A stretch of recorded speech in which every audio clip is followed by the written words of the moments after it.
Shalom, shalom. We the brothers of Great Millstone, the church in Birmingham, Alabama. As always, want to begin by giving all praise, honor, and glory To Yahweh, Ba'ashem, Yahusha, Ba'ashem, Makakodash. again, the ancient Hebrew tongue, those would be the correct names of the Heavenly Father, His only begotten Son, and the Holy Spirit. Also, let's give that honor to again, the pastors, the elders of Great Millstone. Shalom to the fellow laborers out there, and as always, the believers. So yeah, we back. As you can see, we back out here once again through the spirit and power of Yahweh Shah. Which as always we have been brought forth with the report of evil titans, pronounced against this wicked kingdom of America, also known as Babylon the Great, in the Holy Scriptures, which by the way is now officially under attack. What you're witnessing is pretty much an age-old strategy, a strategic war approach known as blockade and siege.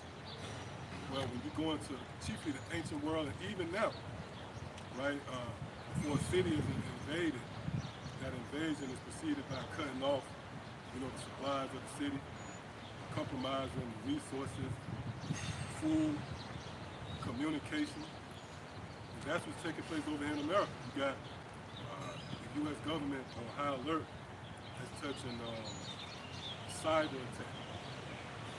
It's pretty much compromising the infrastructure of America because this place is built upon, a digital system.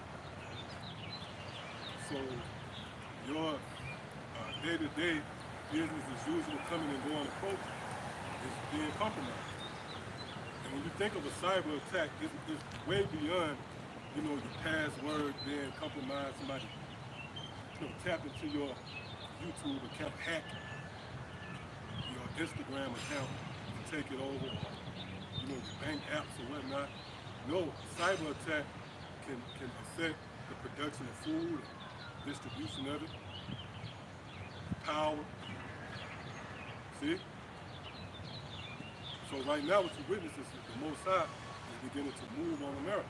Matter of fact, let's pull up, if we can pull up some on that cyber attack. Right, you got some? Yeah, it says a cyber attack can become damaging in a number of ways. In one way is by stealing sensitive information. Right, obviously, passwords, whatnot. Somebody have access, gain entry to your bank account, right? Such as financial data Yeah. or personal information, which can be used for malicious purposes. Another way is by disrupting critical infrastructure, such as power grids Yep, see, power grids. or transportation systems. Oh, transportation, man. A lot of these cars is like they got chips in them, and they're connected to the Internet of Things. Oh, even prisons. I don't know if they're going to go into all that, but like security breaches. Like let's say you go to the zoo. It's not a physical key. Somebody got a chain around a lion. No, the encamp, the place where they're encamped, is all centered around computers. So if it's hacked, and all of a sudden you at the zoo, and you hear that damn door swing on, gorilla on mad big salt. I made too in the movie If Leave the World Behind. They had a few cyber attacks. The ship they said it lost navigation and it rolled up on the shore. The planes fell out the sky, and what's the cars? Teslas. Remember they run into each other. Yep. It says which can cause widespread harm to people and the economy. Right. Yep. Widespread, man. It's like they call it a bug in a lot of cases. They say the computer is bug. It's like a disease, It shit spread, right? It says cyber attacks can also be used to spread disinformation and propaganda, which can be damaging to individuals and society as a whole. Right. Yeah, on a micro level, somebody can hack into your account and they can act like you.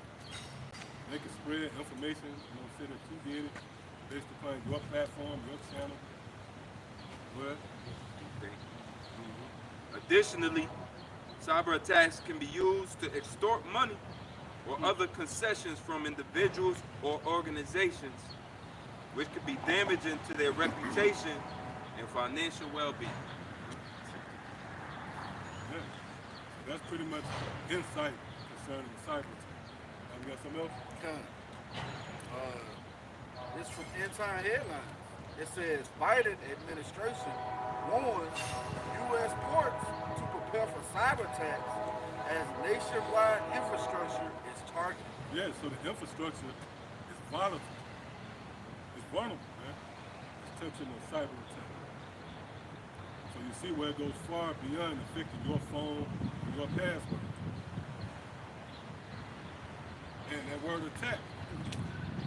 See, just the mere fact that that word is there proves that the Most High is beginning to move on America. Because whether that attack is through cyber approach or a nuclear attack, either way it goes back to the Most High. And that's why we were sent forth to pronounce that. Matter of fact, somebody hold up Jeremiah 49, start at the 13th verse. Right? Con. This is from news break. 911 outage in 4 states likely caused by a mass cyber attack. So you see where even cyber attacks affect your protection. Because the average American, they've been pretty much geared to use 911. 911 is the symbol of protection. You could be a hardcore gangster. Right? Something happened, then a nigga say, call 911. You know? Especially you women. That's proven to be a go-to. 911. See? But you see where that cyber attack actually affects that as well. Read that again, Doc? Con. It says 911 outage in 4 states likely caused by a mass cyber attack. Now, as the elder read, those cyber attacks are subject to spread. So it can start off with 4 states, but just like that, it could be a nationwide thing. See? Come on. Got another one. This is from cybersecurity. It says cyber attacks can disrupt production schedules, compromise food safety systems. Yeah, see, so a cyber attack can compromise the food safety system. And everything is geared towards what? The web. You do your inventory, right? Distribution, even from a manufacturing point of view, everything is digital. So, hey, that contributes to that slippery slope as well. God placed these devils on that slippery slope. Pretty much it's a volatile situation. You're not firmly established on the policy. See, in the world to come, we're going to be established. Because why? We're going to administer the laws, statutes, and commandments in the earth, which will be intertwined with our inward parts. It will be woven in us. Thus, cementing that alliance with our power perpetually. We'll never ever have to worry about getting a report that somebody stirred up the needs, they're about to take over. No, we're not going to receive that report. Our existence is going to center around really Deuteronomy, the 28th chapter, in the 1st verse down to the 15th verse, which entails the blessings that the Lord will bestow upon the nation of Israel for their obedience, which that obedience will be, again, forged by the laws being within us. So the so-called white man, his kingdom is temporary. Right? Scripture speaks about that very short time, right? What's that, Revelation? Matter of fact, let me get that. Revelation. Yep. Read that again, Doc. Con. It says cyber attacks can disrupt food production schedules, compromise food safety systems, lead to food shortages, price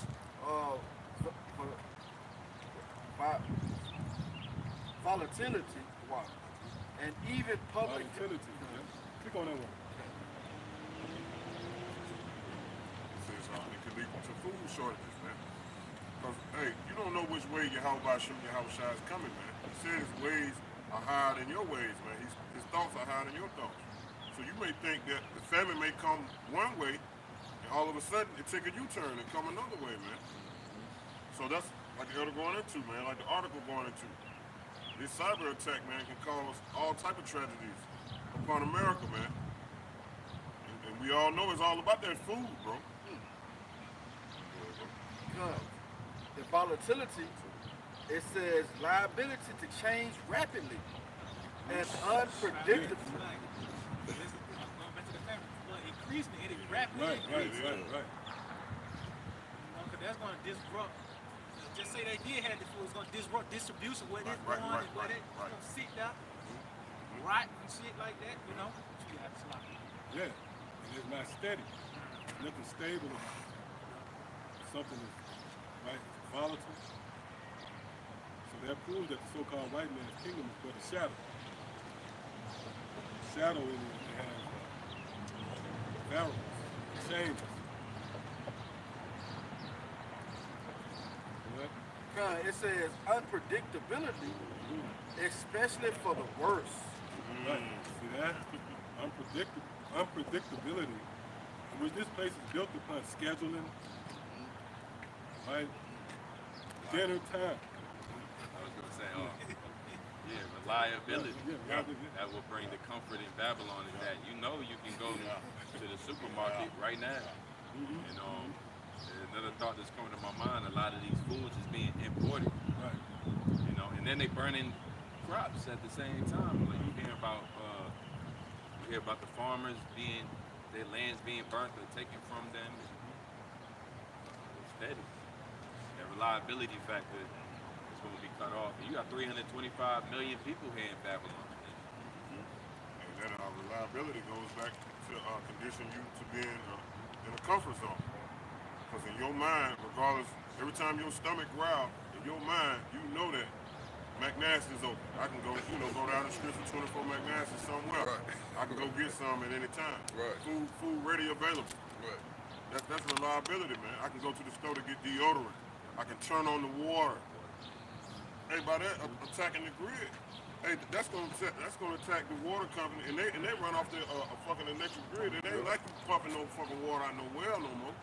Yeah. So that's reliability, man. Being reliable on something through your comfort, and it can get taken away from you. Got another definition. It says a tendency to erupt in violence or anger. Check my mate. That's what those food shortages are going to lead to, erupting in violence and anger. That's it. You know? There's a scripture I say in the Ezra's, man shall go into his neighbor. And neighbor's house. Right. Yeah, that causes you to move, man. You don't have no food, right? Because as a saying, when there's nothing else to lose, a man losing, something along those lines. There's nothing to lose. Man has nothing left to lose. Right, he loses. That's just human nature. And people gonna be, that beast in you is really gonna be shown up close and personal, resources. Because right now everything is a mirage to keep you looking like a normal citizen, right? And once those things are taken away, you're gonna see the beast in you people. They're foaming out of the mouth, showing your teeth. Right, desperation. Desperate times call for desperate Desperate men. men. And that's what Esau does. Right now, Esau is desperate. When you look at like this NBA structure, for an example, they got the new, they call it play-in, playoff. Right. Yeah. That's that duck call, for example, you emphasize it. Let's say if you're a hunter and you're using that duck call, and then the duck is not biting on you, so you have to go hard.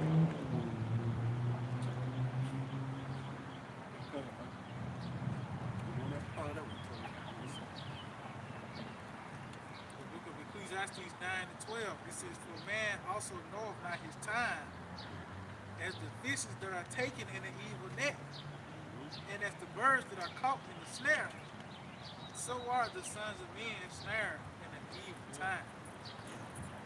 When it follows suddenly upon them, my mates going like the evolution. You know how that convenience culture, you know, just how the spirit of these people are in. You know, even the elements and how they got scheduled, this routine.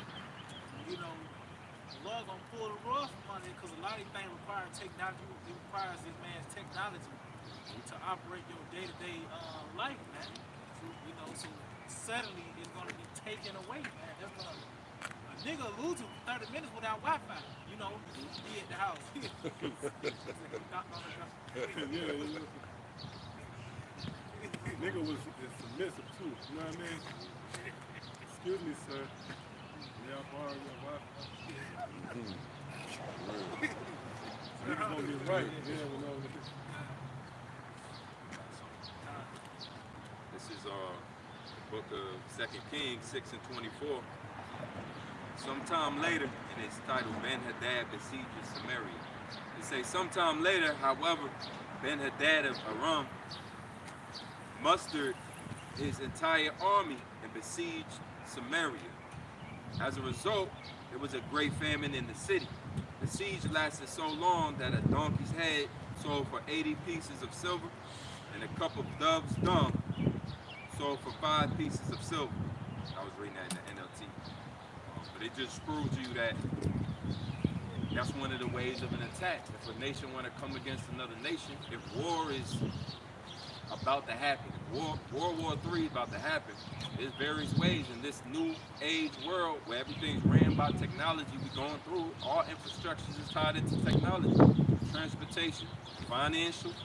There ain't nothing that a hacker can't get into now. And you can't expose them because it's done from a whole nother country. Now you gotta get international law involved. So if that's what war is now, and all they need to do is pay off some hackers to do it, and in the war you're gonna siege a place to gain control over or break it down.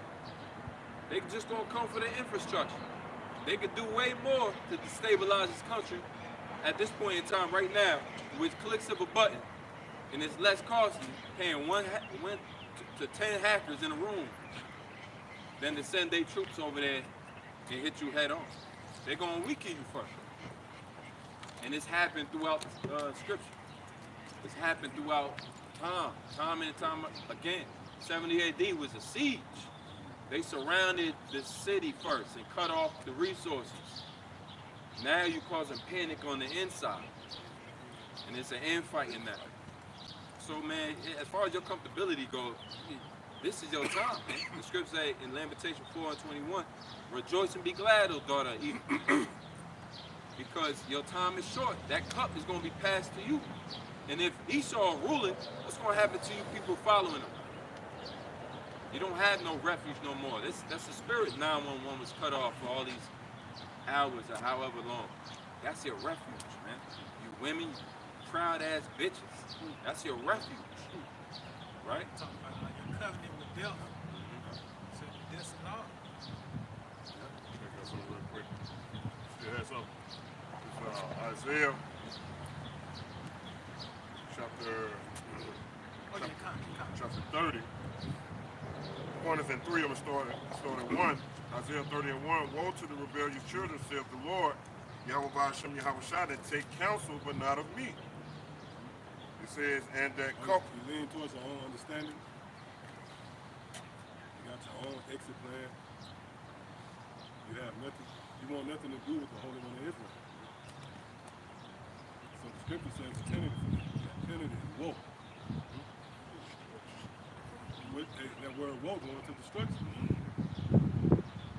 It says, and that take. It says, and that cover with the covering, but not of my spirit, that they may add sin to sin, that walk to go down into Egypt and have not asked at my mouth. Right. You're not inquiring of the Most High. This the time, what the scripture says, seek ye the Lord while he may be found. Isaiah 55th chapter. See? So you haven't inquired of the prophets. You should be all on the comment board asking questions. Really, that door is sealed.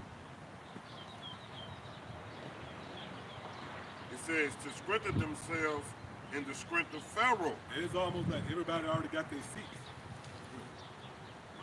For someone to try to come in and out, you know what I mean? You're coming in the movie theater 45 minutes late, you know, you're trying to get back. You're not gonna see what's going on, right? That's that, you know, that's a sore thumb. What do they call it? Stand out like a sore thumb. That's a sore thumb right there. Missing everything. Right, yeah. We got to walk you through what happened. That disrupts. It says, and to trust in the shadow of Egypt. It says, therefore shall the strength of Pharaoh be your shame, and the trust in the shadow of Egypt your confusion. Yeah, you people trust in this system, man. Because your mind has been geared to make the so-called white man your refuge. Everything from the way you was brought up, the way you was taught to get money, and the way you was taught to survive in this place, right, is geared towards a certain walk. It has nothing to do with putting your trust in a higher power. That's why the scriptures say, better is the end. Matter of fact, somebody get that.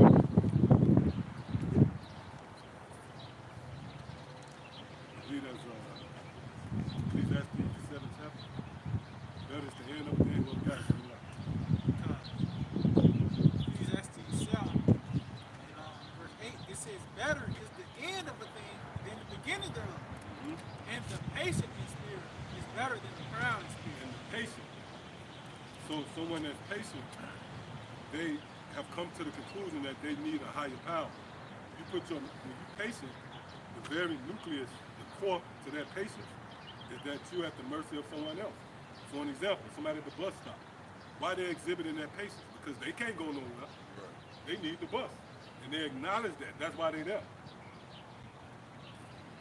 So for people outside of this circle, they're gonna move the way they was designed to move.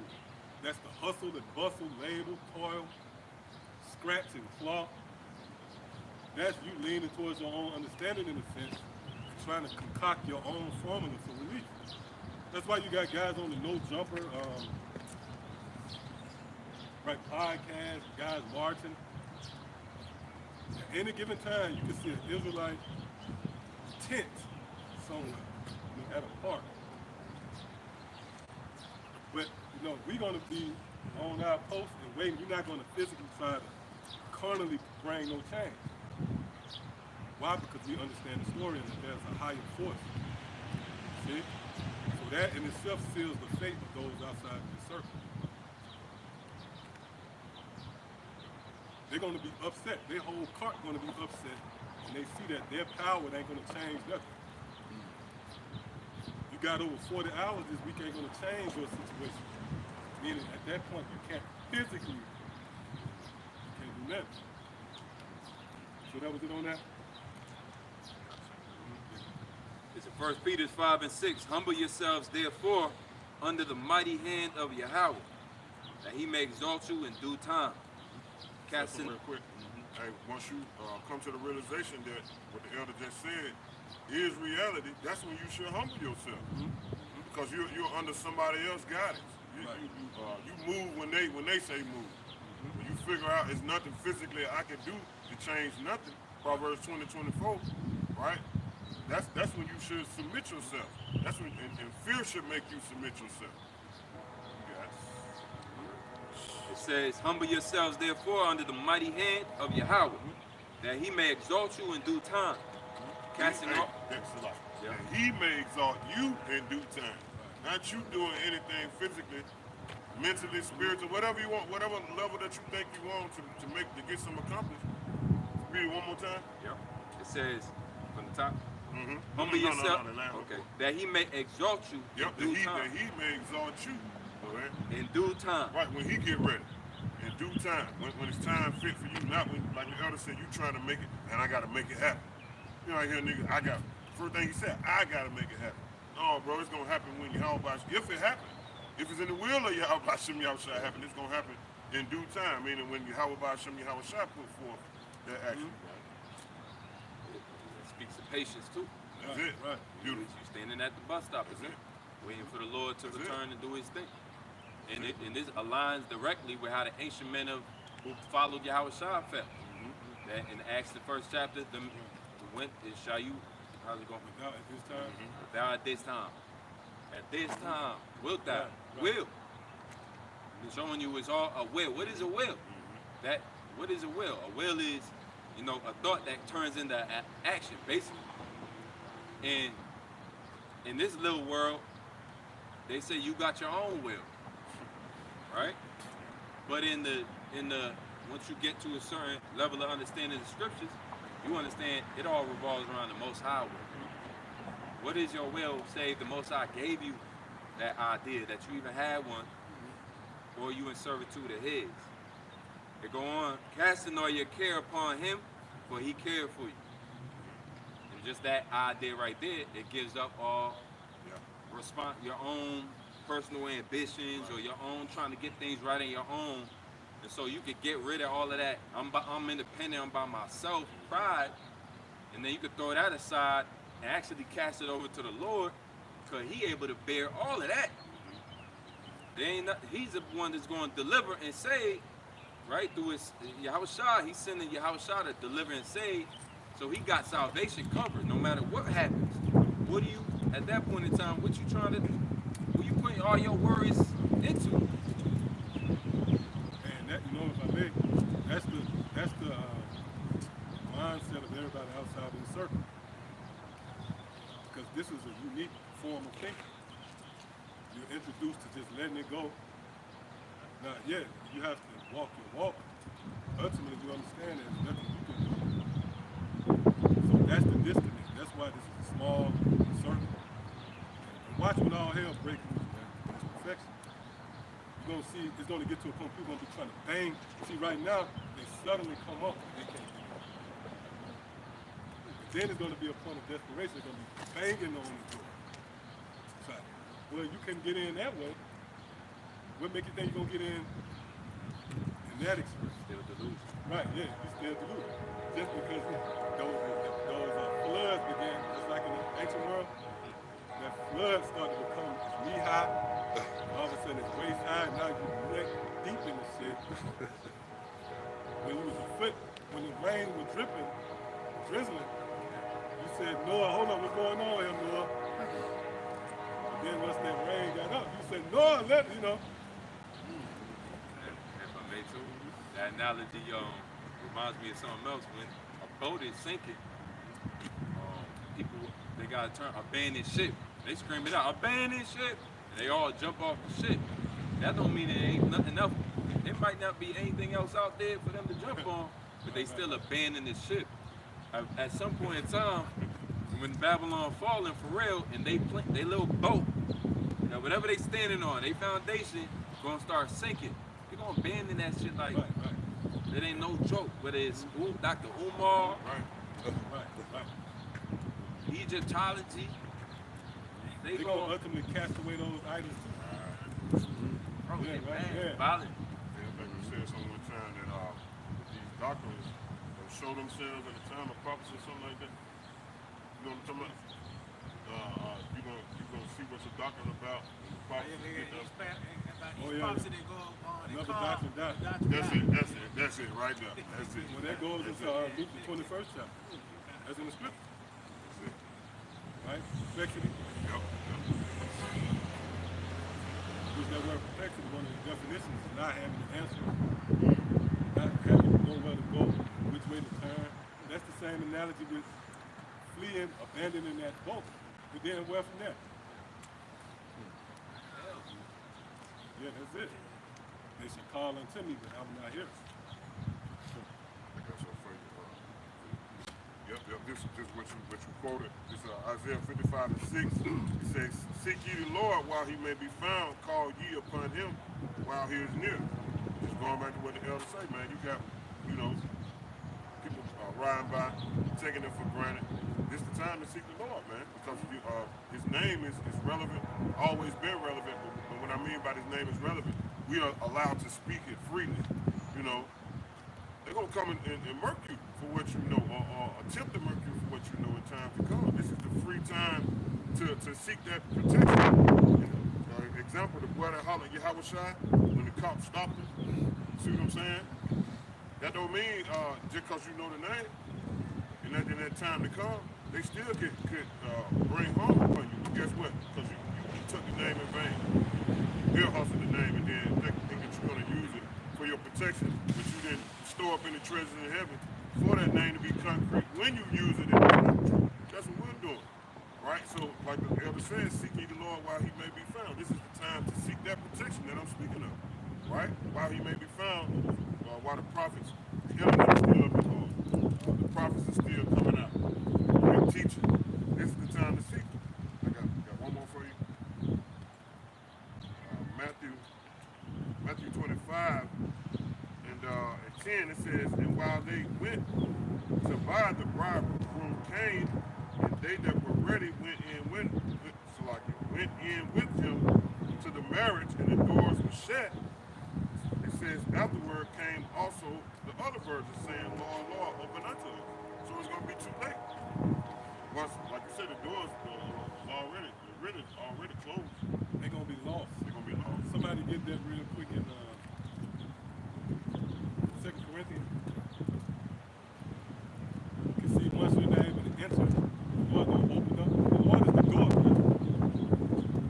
That's heavy. The door really has two functions: to keep you in or keep you out.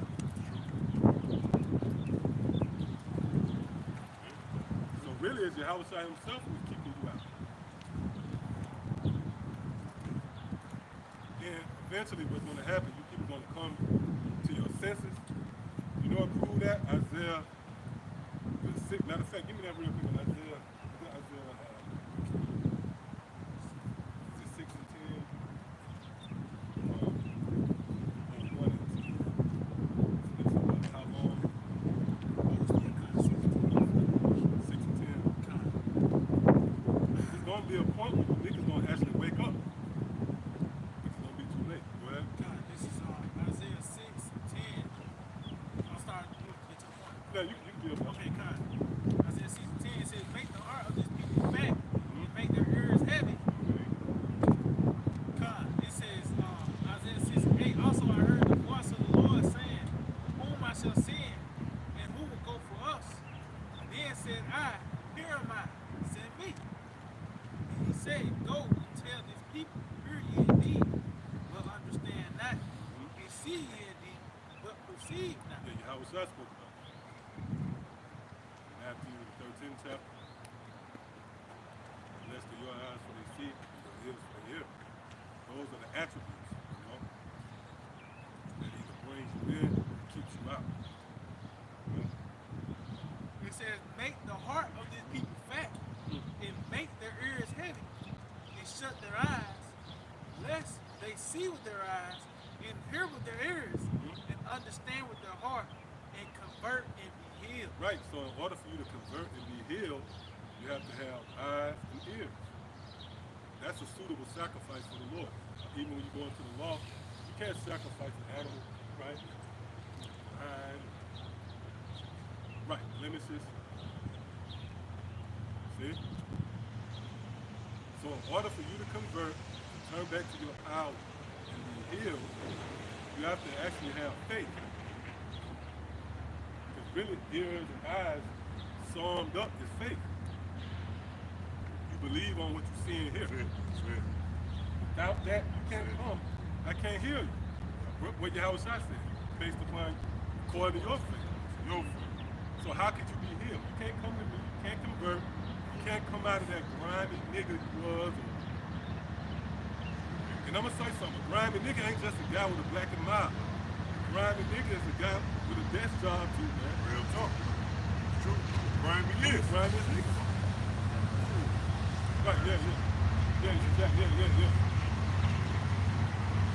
niggas with the college. Oh, man. Yeah. fear. Right. Really, yeah, really the only way you come out of that, you have to believe. That's what Yahweh Shai said. According to your faith, right? And what was restored unto them? Their sight, you know? Yep, come on. It's like, the scripture said, make their eyes, make their ears. Yeah. So it was fashioned to, without their faith. Right. It talks about the elect was created, the fear of the Lord was created with the faithful in the womb. But as you can see, there's a lot of people that was made not to receive, you know. Made to be taken. Made to be taken. It was made to be taken. You can get that too. Yeah. And somebody get was that Exodus the 4th chapter? I believe it's Exodus 4:12 or something like that. Yeah, that's a heavy point. You know, which we are to consider. The Lord created you to believe, you know? And He created those outside of this circle again, your family, and mainly your family, right? Where Yahweh Shai, remember they came into Yahweh Shai and said, Lord, your mother and brethren, your siblings, they stand without desiring to hear Him. What was Yahweh Shai response? Who are my mother? Who are my brethren? He pointed to His disciples who was within. See? Come on. God, this is the book of 2 Peter 2 and 12. But these, as natural brute beasts, made to be taken and destroyed. Right, it was made. Matter of fact, after you finish that, click on to see that word made. God, it says, speak evil of the things that they understand not, and shall utterly perish in their own corruption. Yeah, your classic scoffer. They'll speak evil of these things because they don't understand it. Now it's heavy, even when you go into that word scoffer. One of the definitions that false teaching. So a scoffer and his scoffing is pretty much inspired by some crazy doctrine he believes in. So really a scoffer goes back to a false teaching. Because you are influenced by some wayward idea that serves as the driving force of you coming up against the truth. See? We say, for an example, the C-Help is the MOTB. If you say Noah's not, you come up against it, you become a scoffer, you speak against it, that's because you believe in something else. See? That's why that word scoffer goes back to false teaching. I cut you out. God, that word made, Strong's G, 1080. And the metaphor, it says to engender, cause to rise. Right. Oh, cause to rise. Just like you remember Frankenstein, you know? You had the mad scientist, and Frankenstein, he rose up. He was a creation. You know, It's sight. it's sight. Yeah, that's investigation. Really, that word incite go hand in hand with puff. When you puff, that means breathe life. You know what? In the Strong's, it just says to regenerate, to beget, make. Make yeah, yep. Oh, you got it. You know? So, A line of scoffers. That's a line of scoffers. yeah. Yeah, assembly line of scoffers. Boy, actually begotten. That's a prop in the drum as well. Right? Just know this in the last days, there's some come scoffers. They will arise. Is that it out? God, this is Exodus chapter 4 and verse 12. Now therefore go, and I will be with thy mouth. 11. Oh, it's like verse 11. It's like it says, and the Lord said unto him, who have made man's mouth, or who maketh the dumb or deaf? Right. So the Lord said, who have made man's mouth? Who maketh the dumb and the deaf? That word dumb goes into mute. Because the average person, let's say someone out here with status, let's say LeBron James, he's dumb. He's mute, meaning he's not going to stand up for the Lord and go out on the streets and speak. I believe that's why I state. He's not going to resume that role because that's not a lot appointed to him. So he's dumb. And you people out there would be considered deaf. Well, Or the seeing, or the blind, have not I, the Lord? so the Lord created both. Those who can see what's going on versus those who can't quite wrap their mind around it. Is that it on that? Because 2 Corinthians chapter 4, verse 3 says, but if our gospel be hid, it is hid to them that are lost. Right, it's hid to them that are lost. Now click on that word lost.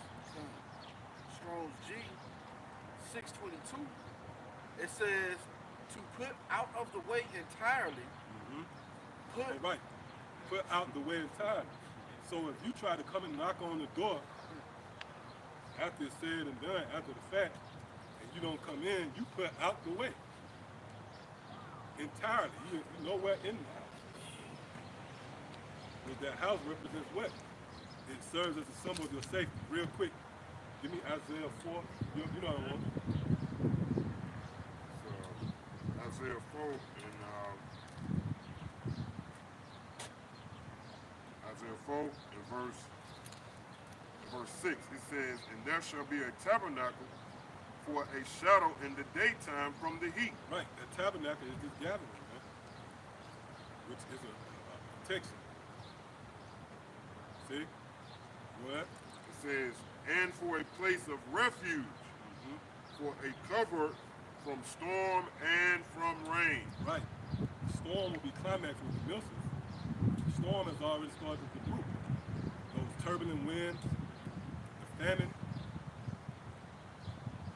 we're going to be kept from that. Lord willing, we continue. And the Lord view us as being, worthy to resume that role.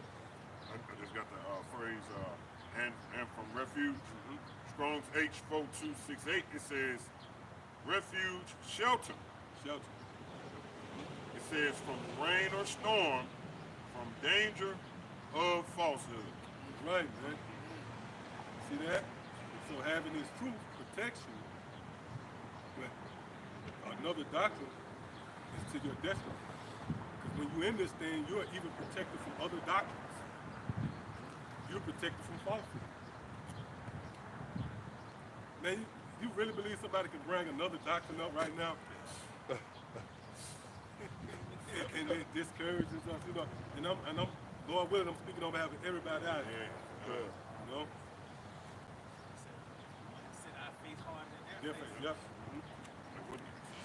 Like what did, who was that, Peter? And Yahushua asked him, will you lead? You like, where shall we go? That's it.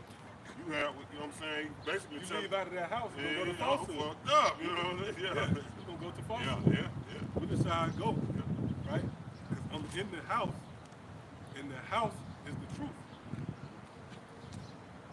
So you're protected from falsehood with that. If you leave this, where you going to go? You're going to go to another crazy doctrine. See? That's the, when the scripture speaks about that narrow path and that broad path. That's what the other say, man. You leave out of that narrow, that house, that place of protection, them straits, and you go out into that broad way, man. And I'm going to say something. A broad path got a lot of lanes. Like you look at the highway, the broader the path, there's more lanes. That's beautiful, man. So it's more doctrine. Yeah. That broad path is a lot of doctrines. Because you able, you got room to jump into this, that. A lot of doctrine. Lane switch. But the straight and narrow, you have to walk the walk, man. That's true. There's not another lane. Said something, yeah. Or what's that second entrance? Oh, yeah. So maybe walk back together on borrowed that Isaiah 30, they go down. Go down. To these, this is heavens. Everything outside this is really going down. And earthly, because it's going to lead to carnality, Scripture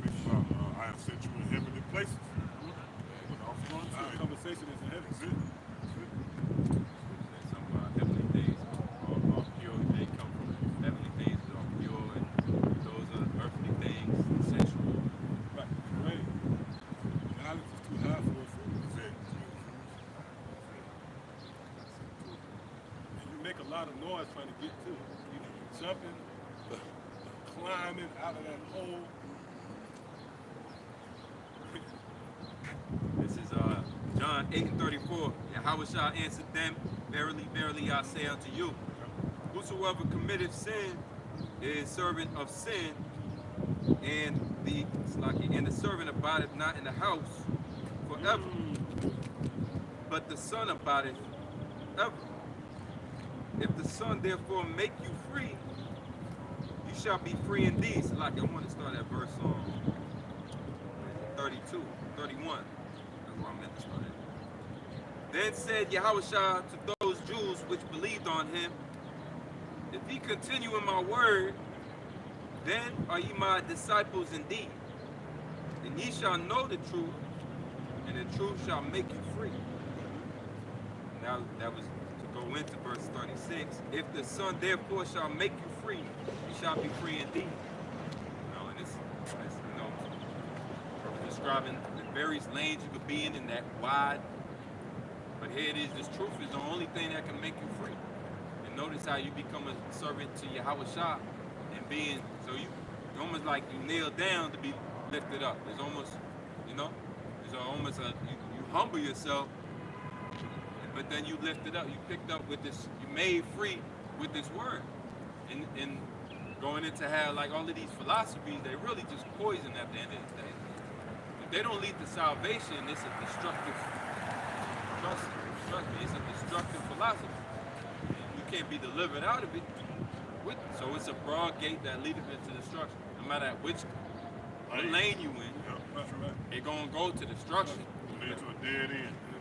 And here it is, that one little lane gonna lead to salvation. It's hard to find that one.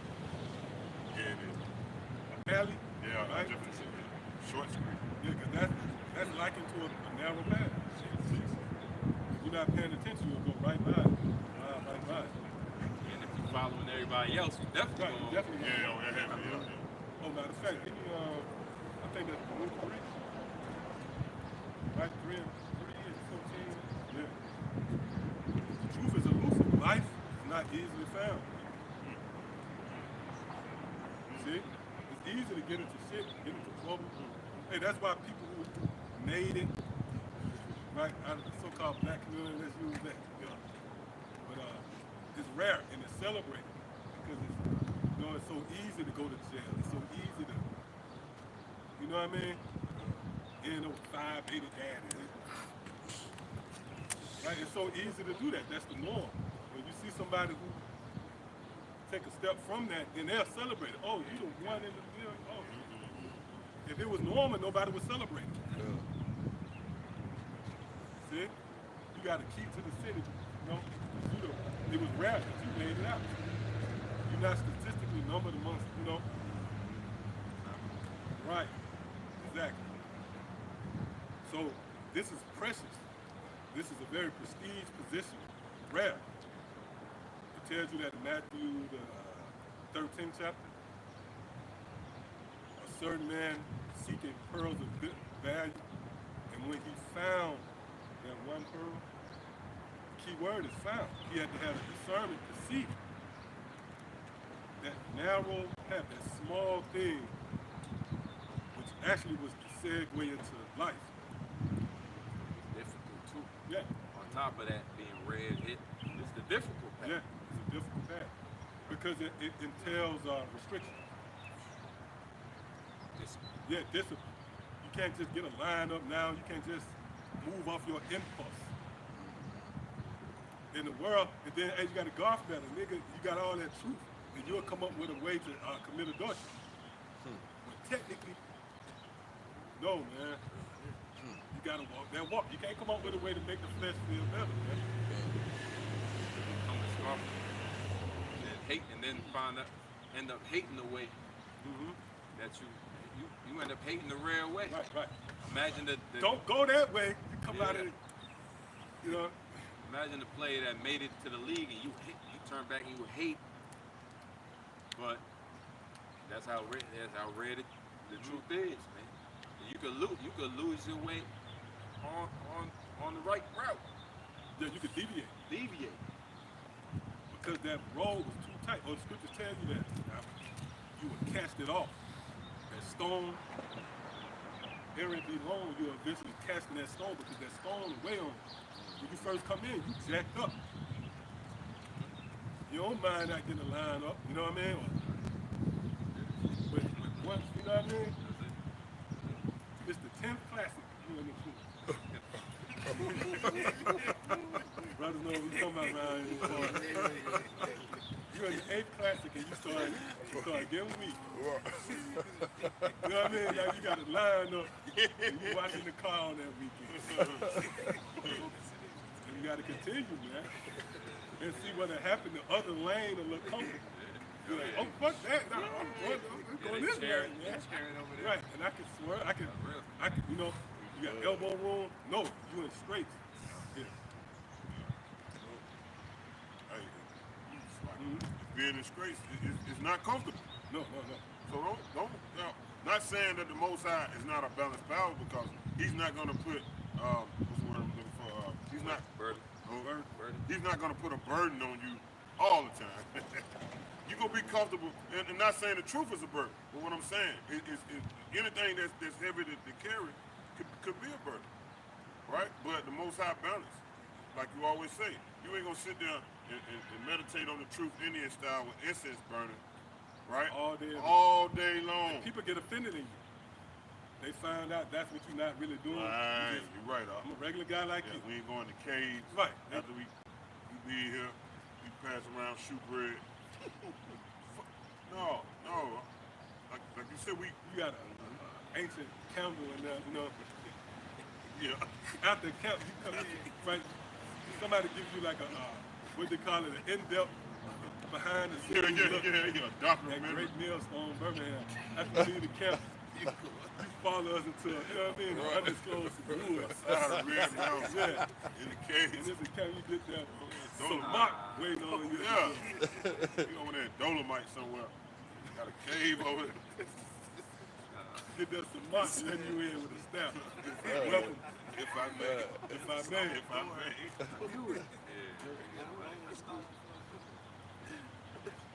Shoe bread for the priest. You know what I'm saying? No, man, the Lord, that's St. John 17. I pray that you take them now. Right? Hey, scripture say, same affliction is accomplished in your brethren Right. in the world. That's why you have a shot like you just quoted. I pray not to take them out of the world, right? But to keep them, you know, and that's to keep you, like you said, going down that straight and narrow path. You know, like you said, that's heavy. The other one, there's a highway, and you switching from lane to lane, going at fast speeds. But on this one, you taking your time trying to step, you know, because it's a level of difficulty, man. But you ain't don't prepare to be comfortable though. Right. Acts chapter 14 and verse 22, confirming the souls of disciples and exhorting them to continue in the faith, if I may. Continue in that path, you know, continue to carry that burden, right? And we must, through much tribulation, enter into the kingdom of the Most High. So it's going to come with trials and tribulation, man. You know, but you got to understand and realize what it's about, man. This ain't shit here, man. You know, kingdom is what it's about, man. Rulership, power, dominion. You know, so that also affects your walk once you come of age in this thing. You know? And you bearing your cross, man. That's what you're doing. You know, you bearing your cross. You partaking in the cross of Mashiach, man, which is the best. If it's a burden, that's the best one to have ever, especially in this life, especially in these times. You know, so hey, the apostles always say you got to carry a cross with two hands. Can't be over here pimp walking, got the cross, you know. You gotta be careful. Look at that definition.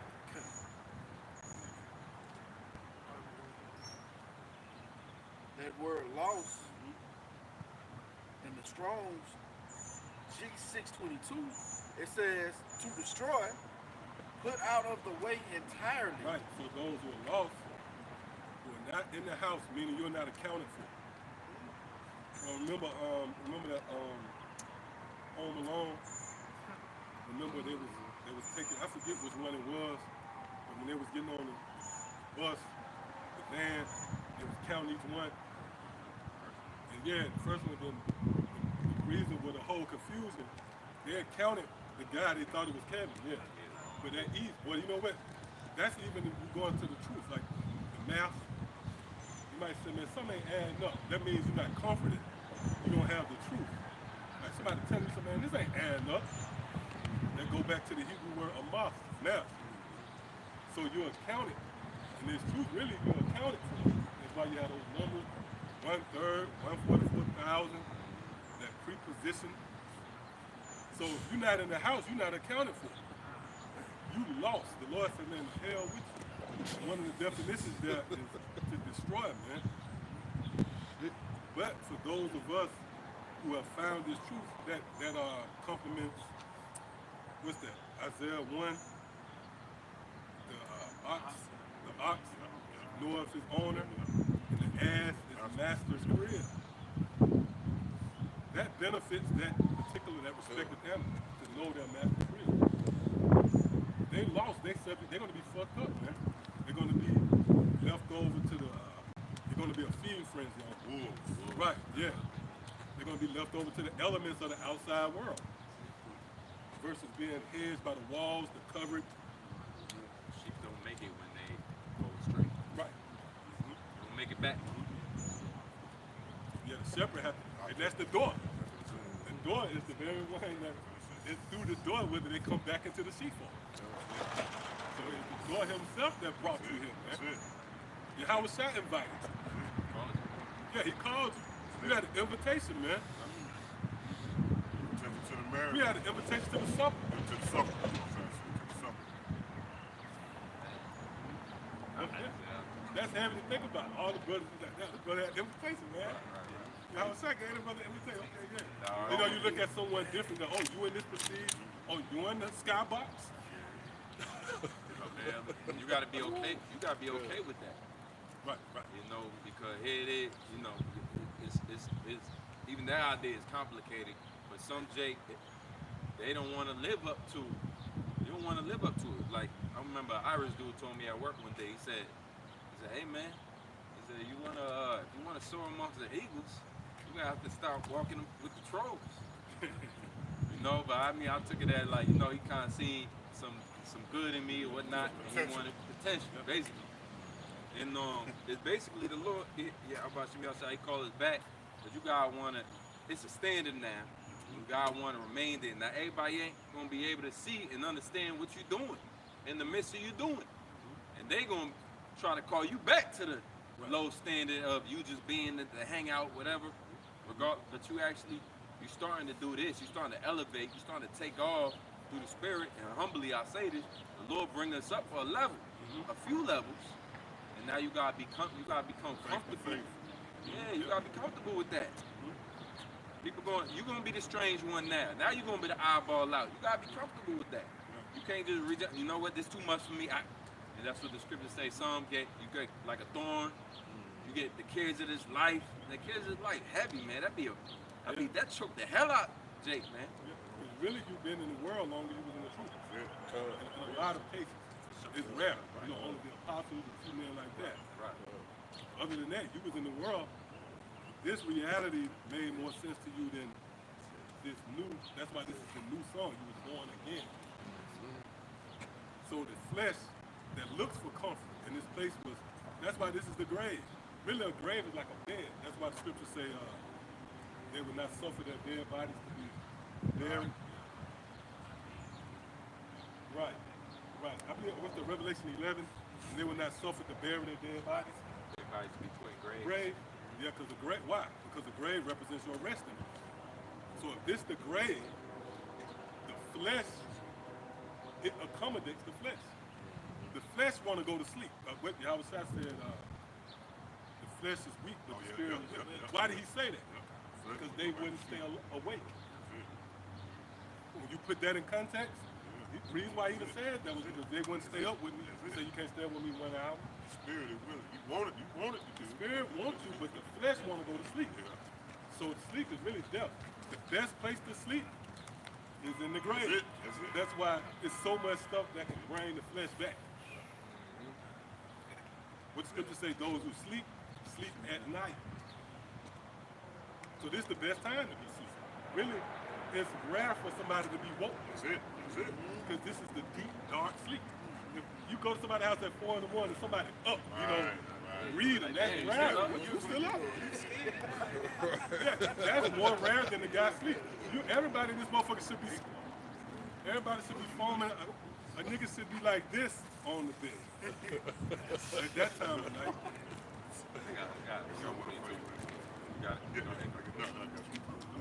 Ephesians 2 and 4 it says, but the Most High, who is rich in mercy, for his great love wherewith he loved us, even when we were dead in sins, have quickened us together with Hamashiach.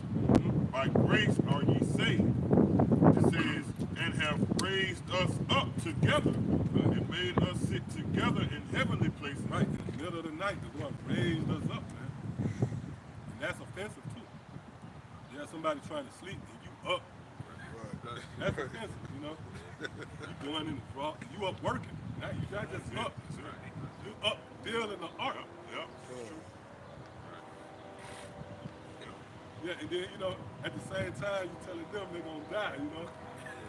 This is a unique, right? This is unique. Yeah, you get a lot of trouble. Yeah, you gotta be cut differently.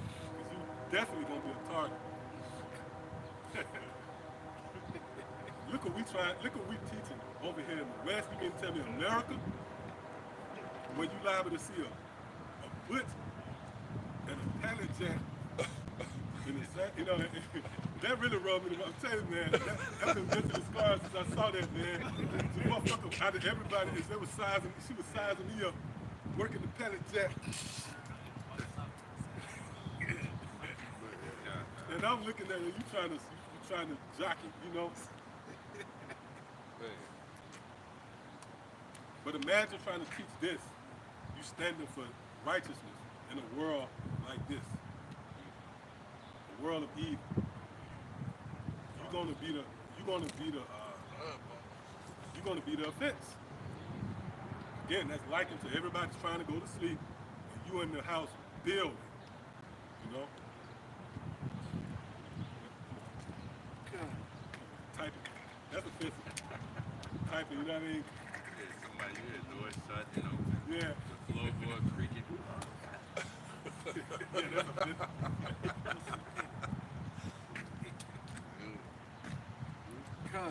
Back in that word, loss, it says to kill, to declare that one must be put to death. Right, so for those who are lost, the Lord have declared that you must be put to death. In which that death, it ranges. The Lord have a lot of creative ways to put you people to death. See? But again, it all centers around you being lost. You haven't found your way back to the master's crib. Matter of fact, unless you have something else? No, Flock, yeah, you bring that up. Real quick, Proverbs 31, going back to that night. Proverbs 31:15, she rises also while it's yet night, and give a meat to her household and a portion to her maid. Right, so in the middle of the night, wisdom have rose up, and the Lord have pretty much delegated, distributed those talents by line. So basically, everybody have their portion, and we are to serve. That's Proverbs the 9th chapter.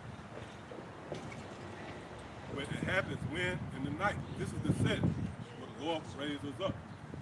That city on the hill, who takes a light and sit it under a bushel, but he sets it on the candle stand for everybody to see. This is the lampstand. This is the candle stand. These camps. When you read Revelation, the 1st chapter, it speaks about the 7 churches. Right, that word church, when you go into it, it really pretty much breaks down the campus, the place where the light is held. Make a point, you know, a lot of the prophets of old, when they got risen up to this, that were woken up in that night, they They were like, Lord, this is a big responsibility. It might be too much. It might be too heavy. A lot of them always spoke to the Lord like, you sure I can do this, or send somebody else to please? Because it's on, like the elder said, in the middle of the night. People want sleep. You out here working, waking, so they knew what would come with it. You a target, but really standing up for what the Lord requires, and it's in the night. It's in the midst of everybody else sleep, so it's not like everyone could join in on that. Nah, you there for a specific reason. You can't entangle too much. You can't even pretend like you ain't doing this work for the most. You got to stand on. You know, a lot of the prophets are old. When you go through this, Jeremiah and Isaiah, or Daniel, they was young men, and Jonah ran and fled, tried to flee from that responsibility because it's a heavy lot. I got something for you real quick. Galatians. This is our Galatians 4 and verse 6. It says,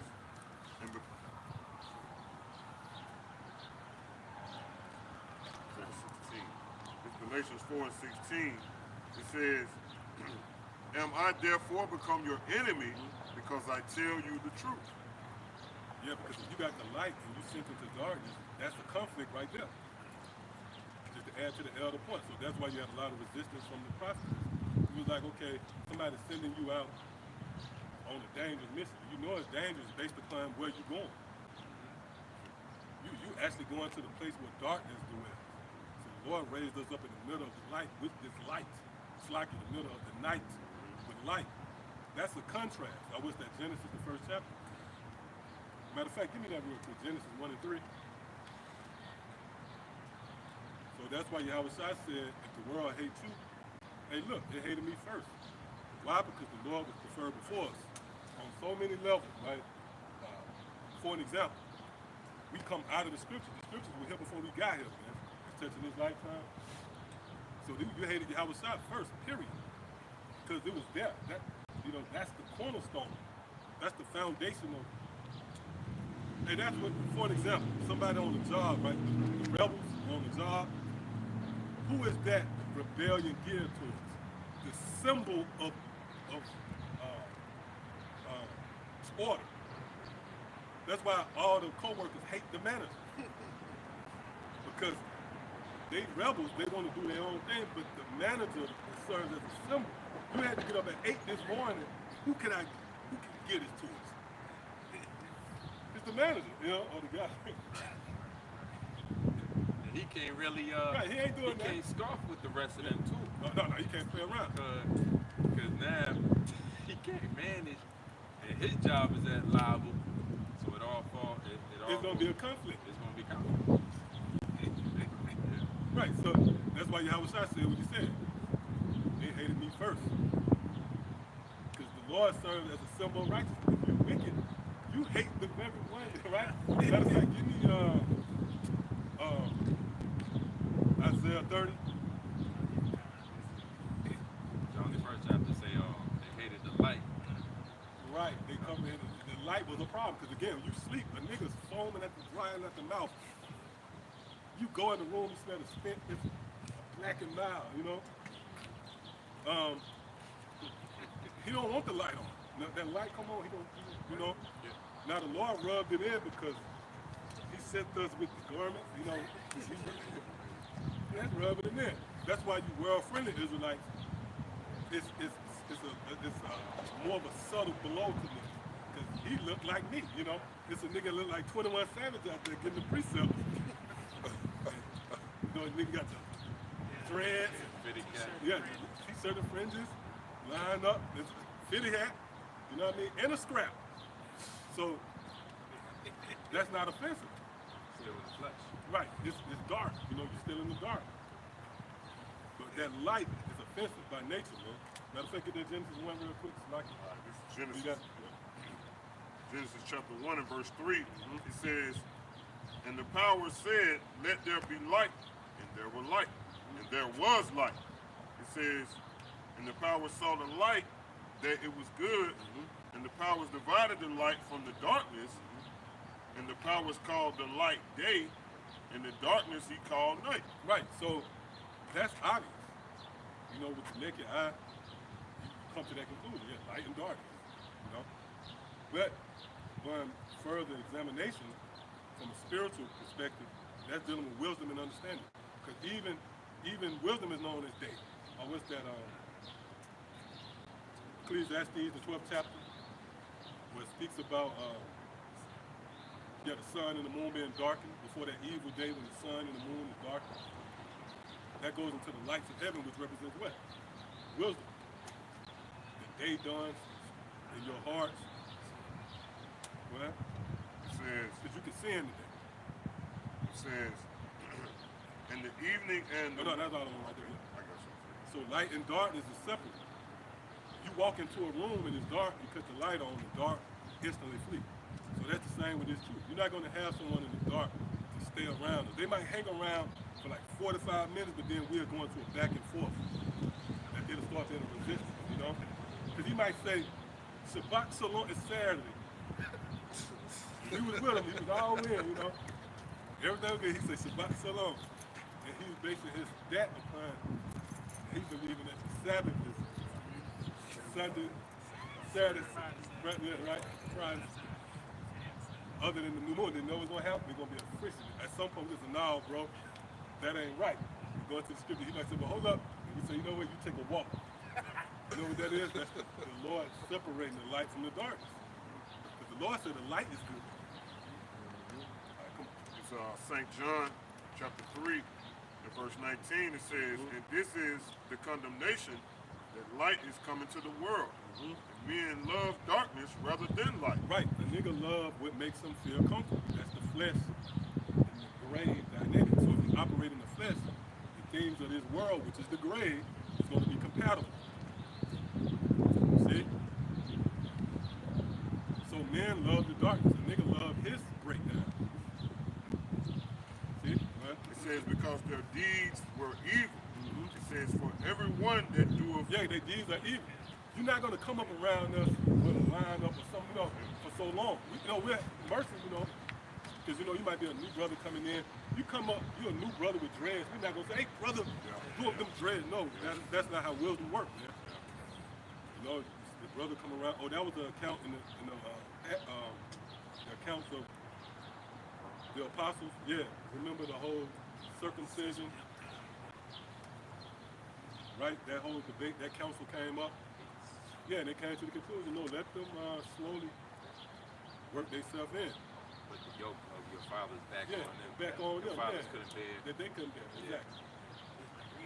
Yeah, it's like rehab. Yeah, these steps. This is the first step. When you come up, that's the first step on the road to recovery. So we ain't gonna be, you know, if you're a wicked guy, then you'll push that. But if you truly sincere, you know it's shit. You're a work in progress. Right. So we're not gonna do that. But as time progresses, you know, well, It says, for everyone that doeth evil hateth the light. right. So they say, let's say like if you had got into that, you're not gonna come around us because eventually we're gonna say something to you. Well, It says, for everyone that doeth evil hateth the light, neither cometh to the light, lest his deeds shall be reproved. right, your deeds be reproved. So the true judge is gonna say, you know what, bro? Man, you gotta kill that, bro. You know what I mean? You gotta put them cigarettes down, you know, at some point, you know? Then if you right, if you wanna be healed, Yeah. you're gonna continue to get that, Yeah. you're gonna come back to the doctor. Yeah. But if you don't wanna be reproved, you're gonna say, man, I can't go around them, they're gonna say something about my blacks. You know? ain't showing them to the AAA meeting. Right. Then you're gonna look for a different camp that might accept. Yeah. They might accept And it. he got a cherry black. Yeah. Cheers. Yeah. You're gonna be like that, he's the guy. Then you know what you're gonna do, you're gonna start talking shit about the right one. Like you said. That nigga, a nigga on the phone. Them your guys. That's for you, yeah. And the Lord, hey, our Spirit got on me to bring that out through the Spirit. Them camps is detour signs.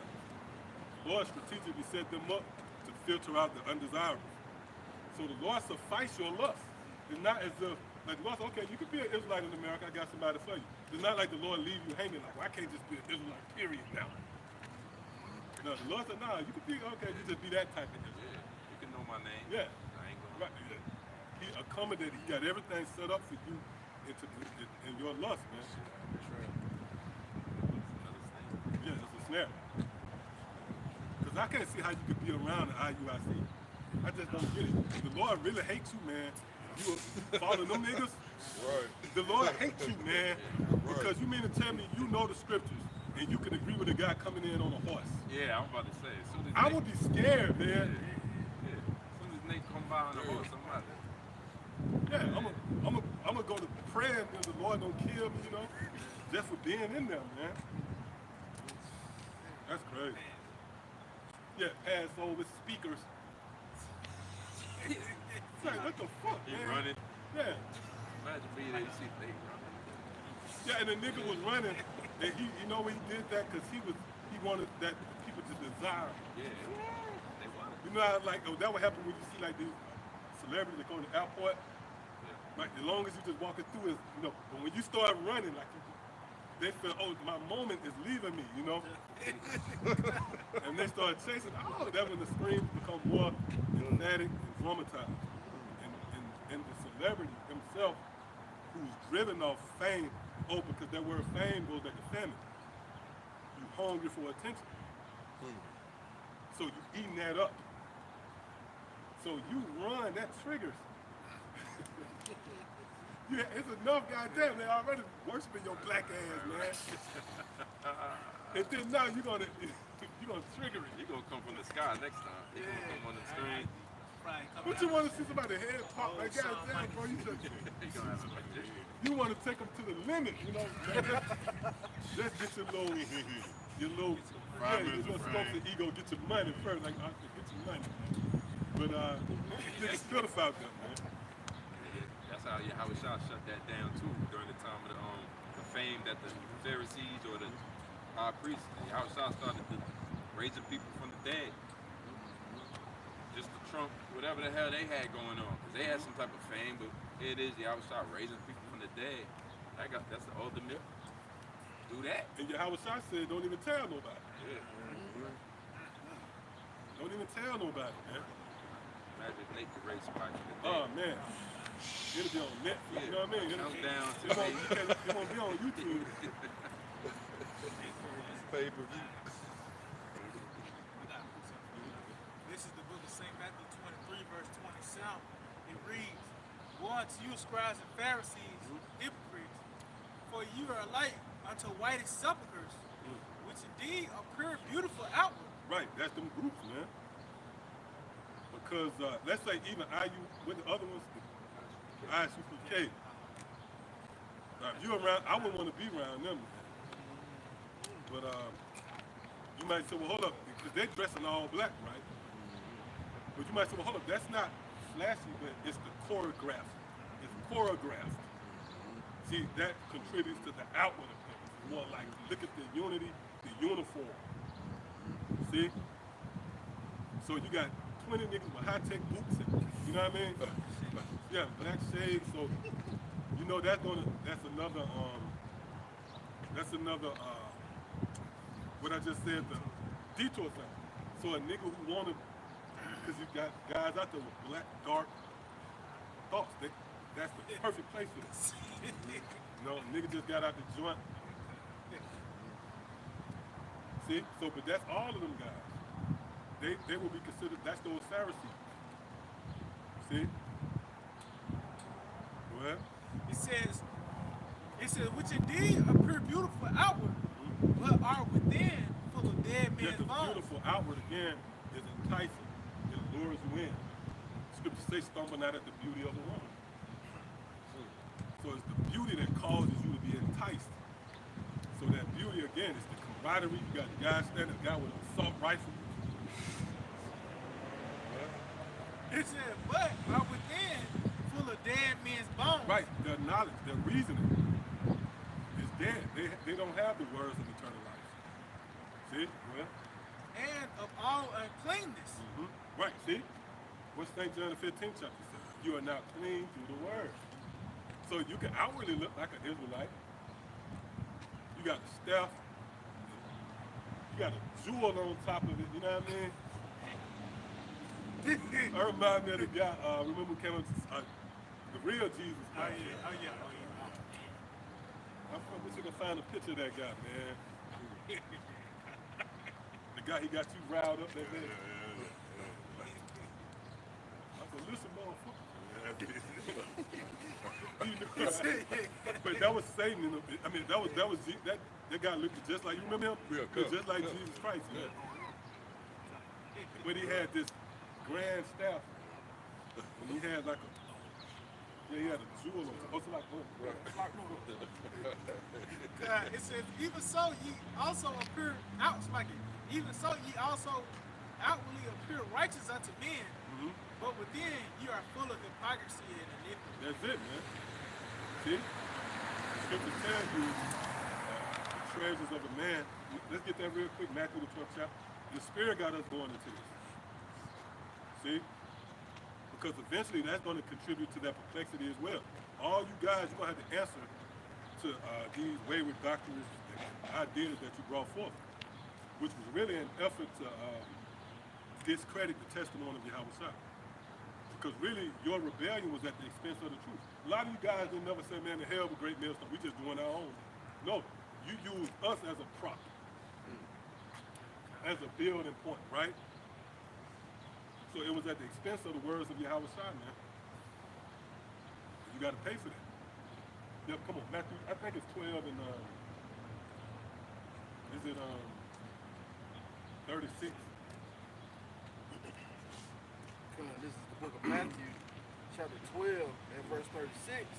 But I say unto you that every idle word that men shall speak, they shall give an account thereof in the day of judgment. For by thy words thou shalt be justified, and by thy words thou shalt be condemned. Which lies within. Because your words, before they come out to the public, they're within you. That's why the scripture says within, they're full of excess, hypocrisy, dead man's bones. See? I think that might be. And you know what, too? Scripture speaks about filleting the, right? Filleting the flesh from off of them. That's what you pushing out, that energy. So when you open your mouth with your doctrine, your presentation, is likened to filleting the flesh off of Israel. You're bringing them back to that dead state. That's why the Lord said your reason is centered around with dead man's bones. See? Versus the true prophets who is putting the flesh and the smooth and ultimately the breath back into the believers. Ezekiel 11:2. Then said he unto me, Son of man, these are the men that devise mischief and give wicked counsel in this city. Right, they're dealing with other camps, man. You give wicked counsel. See? You see, the Lord about to move on America. And it was your job to warn the people. But now they're going to succumb to the wrath of the Lord. Simply, you were protecting your ego. You couldn't come up under the order. That proved that you was the rebels, because the Pharisees, they didn't want to come under the house. Because what the scriptures say, they're taking away our seats. The Pharisees fear their seats being taken away from them. You go into the word seats right there in the Greek, it's topos, which goes into top.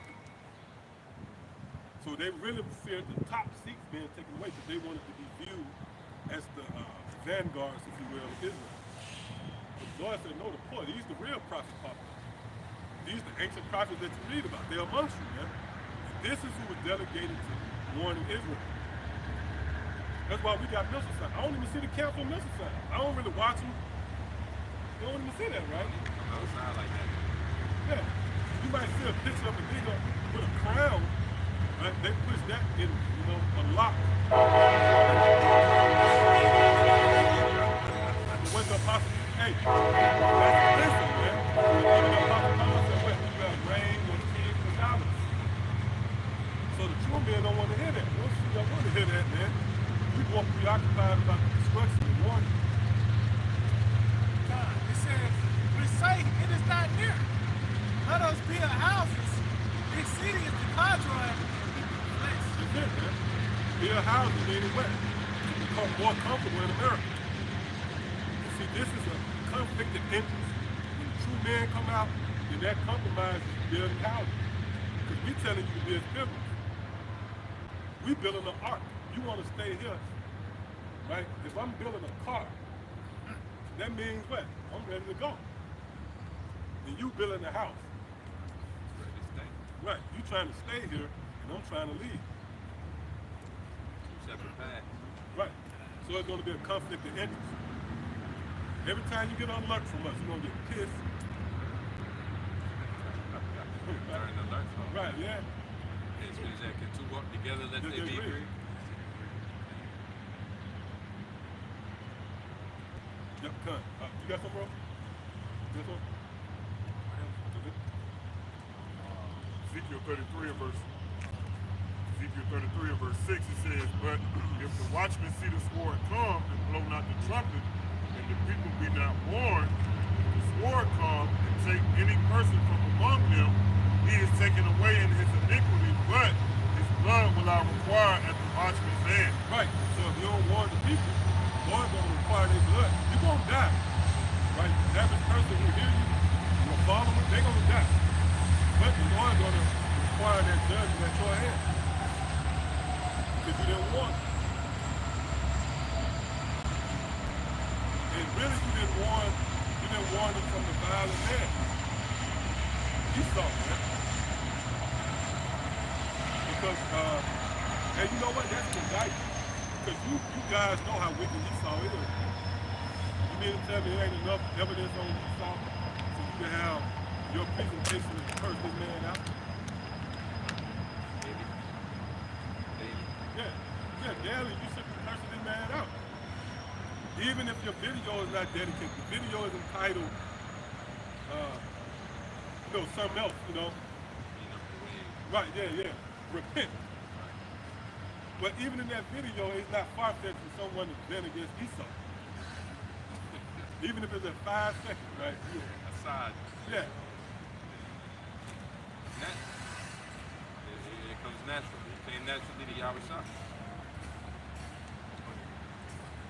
Yeah. I say you and your father's the devil. You have to throw that in there. Just because you was behaving like the Romans. Dude, the Hawashai actually had a target. It wasn't like, who are you talking about? No, he called him out, man. Because when you're making a complaint, there have to be someone there. You have to gear that complaint towards them. Matter of fact, let's get it real quick. God, this is the book of Ecclesiastes, Sirach, chapter 35, verse 14. It said he would not despise the supplication of the fatherless, nor the widow who should pour out her complaint.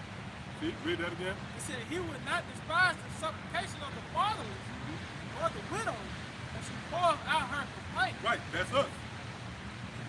We the fatherless and the widow. The fatherless being the Hawashai, which in a lot of cases, the Hawashai is known as our father as well. But you got to understand the context.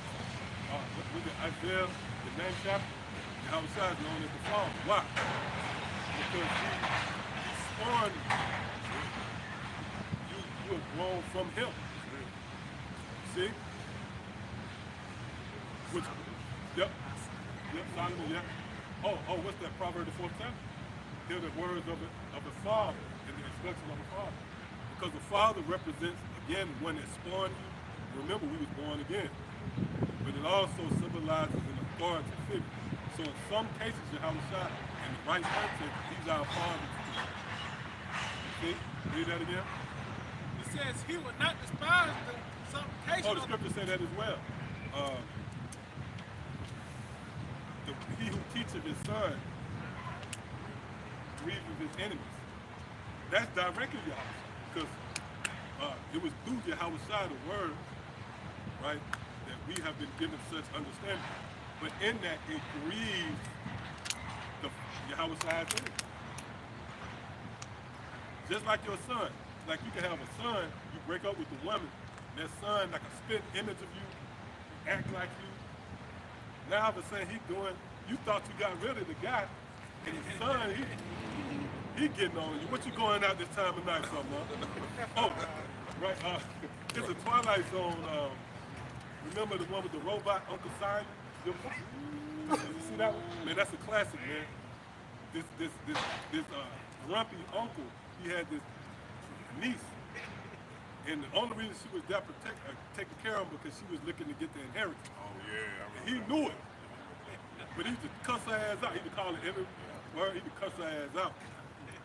But he was working on a project in his basement. She ain't know nothing about it. She was wondering why he always go to the basement all time of night, or like banging and shit. But when he finally died, she thought she was home free. The lawyer came in and said, well, hold up. There's a clause in the will where you can get everything, but you got to take care of his project. When they went and unearthed the project, they went in the basement, it was a robot like him. He left a robot just like him. The motherfucker sounded like him. He wanted, he was tea. He wanted hot chocolate. Fix me some hot chocolate. And he was cussing the girl out. So she thought she escaped him, but he left a replica of himself, and she was still, and it grieved her. That's the same with Yahweh Shai, man. The ghost of Yahweh Shai hunts all of his enemies even to this very day. See, Yahweh Shai is not here in the present, but he's been delegated. All these different men have a portion of Yahweh Shai. So you in the Walmart line, self-checkout line, behind a potential house of David, a man with the spirit of Yahweh Shai. And you don't know why it's a unique feeling here. You like them or you hate them, you know? But see, that's what Yahweh Shai did with us. He taught us, and by that grieves our enemies. Read that again. Khan. It said he would not despise the supplication of the fatherless, nor the widow which pour out her complaint. Do not the tears run down the widow's cheek, and is not her cry against him that causeth them to fall? So we're not just crying. No, we crying against the very one that caused us to fall, man. We're not just out here, you know, you ask what's going on. Just a lot of different things, building up the community, or, you know, the same shit that you've been hearing. That's, you know, it's the familiar lingo associated with America. You know, you come up here, you're gonna hear something totally, you're gonna hear something different. You're gonna hear, let me get this real quick. Yeah, see, this is water. Yeah, this is different right here, man. But you see where it's not even just a missile. The word America is with you. So even in that complaint is geared towards someone. Lady Liberty with your... And finally, Lady Liberty with your...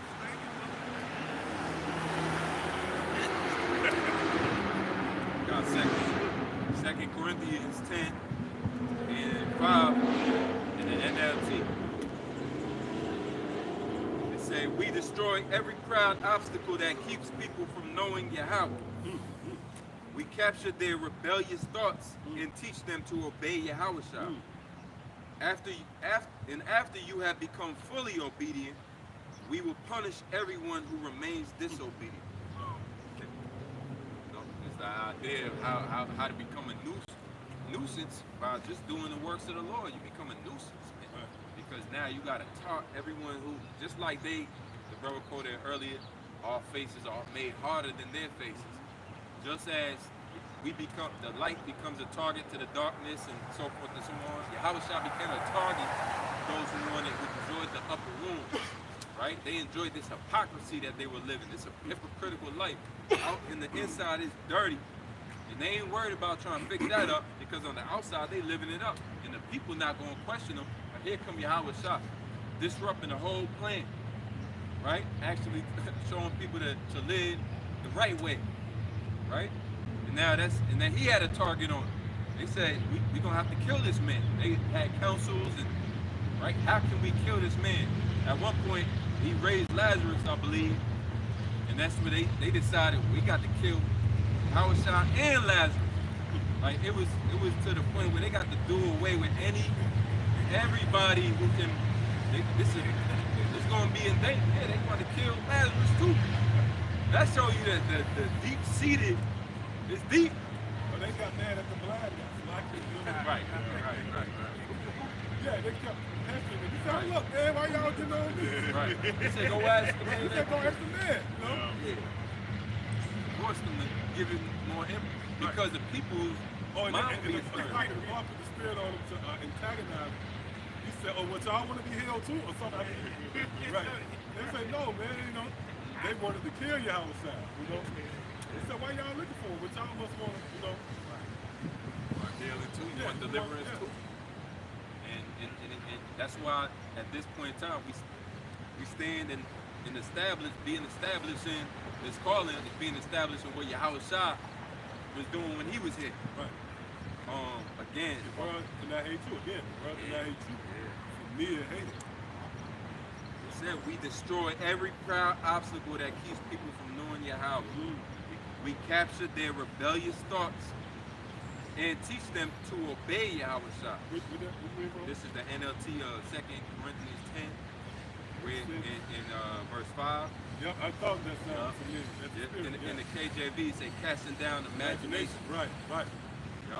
And bringing into captivity That's it. every thought. Yup.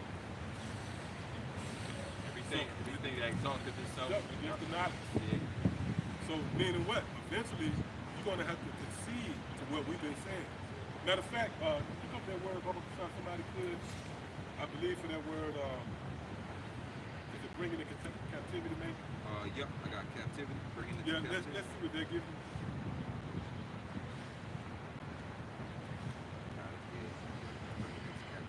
It says, lead away captive, and it says, metaphor, to capture one's mind, captivate. Right, yep. Oh, when you corral someone, that's holding them captive, you know, like, let's say if you pig toss them, you constrain them, you know, they're now under your power.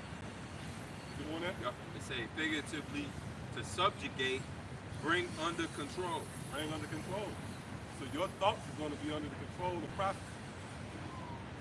When it's all said and done, you're going to have to concede to what's happening. You can't at that point say, nope, see him is not the Quran, and you standing in line to get the freaking. Yeah, so your thoughts are going to be, right, brought into the obedience. Oh, matter of fact, go to that word obedience. Yep. That's the spirit. Go to that word obedience, Baba Kasha. You're going to be brought into the obedience, right, of the word. So let's say like a lion is chasing you. You're not going to be able to upset that moment. You're going to be obedient to that moment, right? You're going to actually be a prop. The director cast you as being the guy that's running from that lion. You're going to be obedient to that will. You can't say, you're going to blink your eyes. I'm out, no. You know, having a dream, you know, you have a dream, you have one of those dreams, right? And you just blink, you wake up like, fuck that. Right. I didn't have a dream. Oh, you know what? I know how this is go. Fuck that, I'm out. Blink, you get out the dream. You can't do that because you're going to be obedient to the word of the Lord. And reset. Yeah. Reset button. Start the game over. Right. It say, for obedience, obedience rendered to anyone's counsel. Whoa! You're going to be obedient to the counsel. See? So when the mills is coming, you're not going to say, you know what? I ain't with this. I ain't with that. Fuck that. I rebuke World War III. You know, bring it on. Yeah. No, bro. Yeah. You're gonna be obedient to that moment. You're right. You're gonna do what the Lord said. You're gonna die. You're gonna die in that. You're gonna do what I said. You're gonna die in the fire. Yeah, and that really it's a pique your fear when you think of it. It's gonna be brought to the obedience. Motherfuckers who died, they rolled off a cliff or some shit. They had to be obedient to that moment. They can't say, fuck that. I ain't going. Boy, that proves, right? Hey, that proves that you don't have your own will. Okay. If you got your own will, okay, we'll live forever then. Yeah. And you talked about the Twilight Zone episode. And that's how he got him, man. With the robot. Robot wasn't finna die. Oh no, oh yeah, the robot was forever, Yeah, he gonna outlive her. and she had to keep up with him, Yeah, man. yeah. She was subject to that moment, like Right. you said. No. Couldn't get out of it. Forever. You gonna be obedient to the word of the Lord one way or the other. Real quick, That's this is on the back of Ecclesiastes 8 and 8. There is no man that have power over the spirit to retain the spirit, Yep. neither hath he power in the day of death. Mm.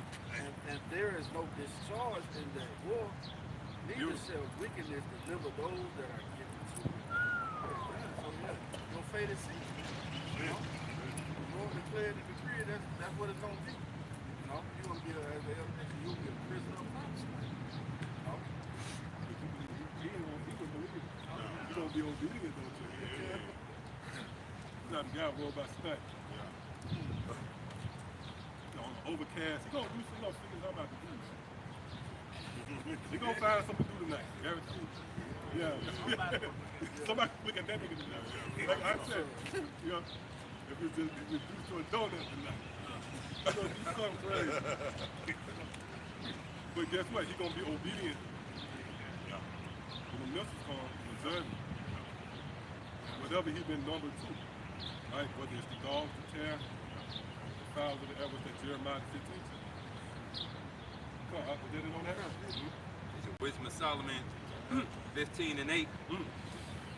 It says, in employing his labors lewdly, he maketh a vain god of the same clay, even he which a little before was made of the earth himself. Right, they're going to men who make idols. You take clay, make the idol, here it is. You just made some clay yourself. Well, And within a little while after, returneth to the same. It said, out when his life which was lent him shall be demanded. okay, yeah, that's heavy. What verse are you reading from? Verse 8. Verse 8, yeah. Your life, that's not your life. So when you jump down to I want to say the 16th verse, it speaks about the spirit in which men borrow. I got it. Verse 16. For man made them, and he that borrowed his own spirit fashioned them. Right, you borrowed your own spirit. So that means you are walking to the beat of a higher power. Matter of fact, what's that Psalm 37? I don't see it.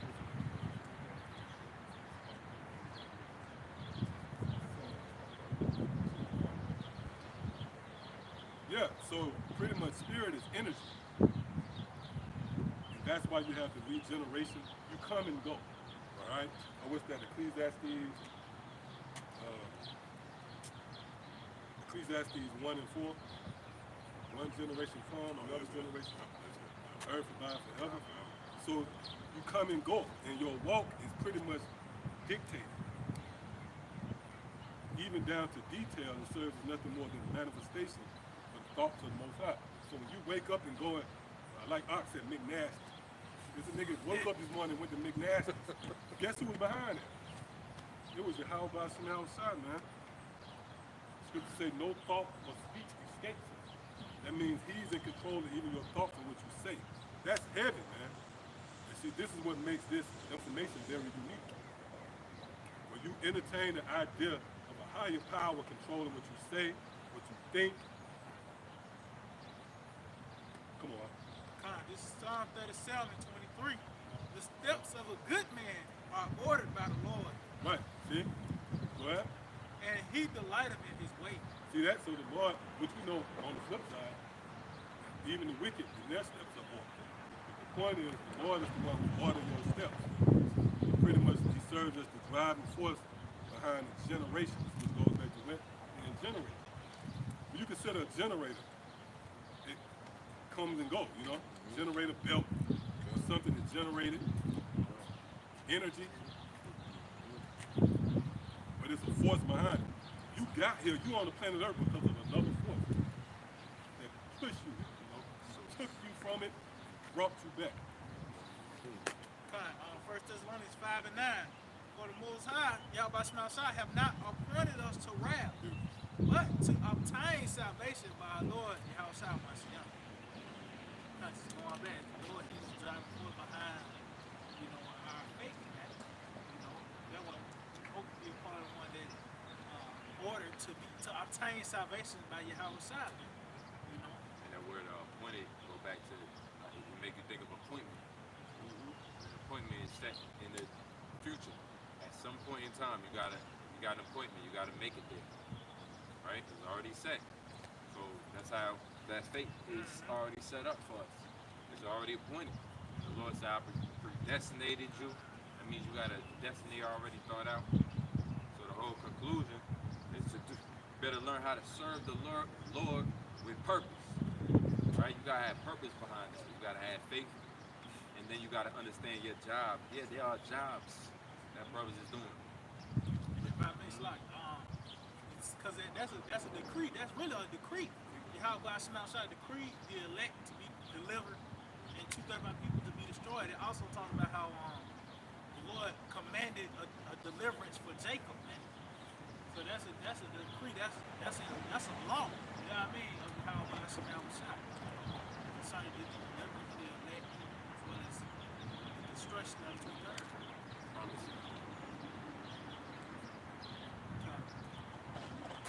As I made too, like, even in ancient Egypt, the Lord had set out an order to let his people go. Preach. The king. Yep. This is on James 4, verse 13. It says, "Go to now, ye that say, today or tomorrow we will go into such a city, and continue there a year, and buy and sell and get gain." You know, and the idea here is somebody that think they just gonna exist and exist and exist. Just like the rich man, there's a parable where the Lord said, you know, "You fool, thou fool, I require your life, your soul back," right? Basically, it's you know, you look at where require up, it say something that was given or expected back, right? And it say that's like a soul. The soul is expected back.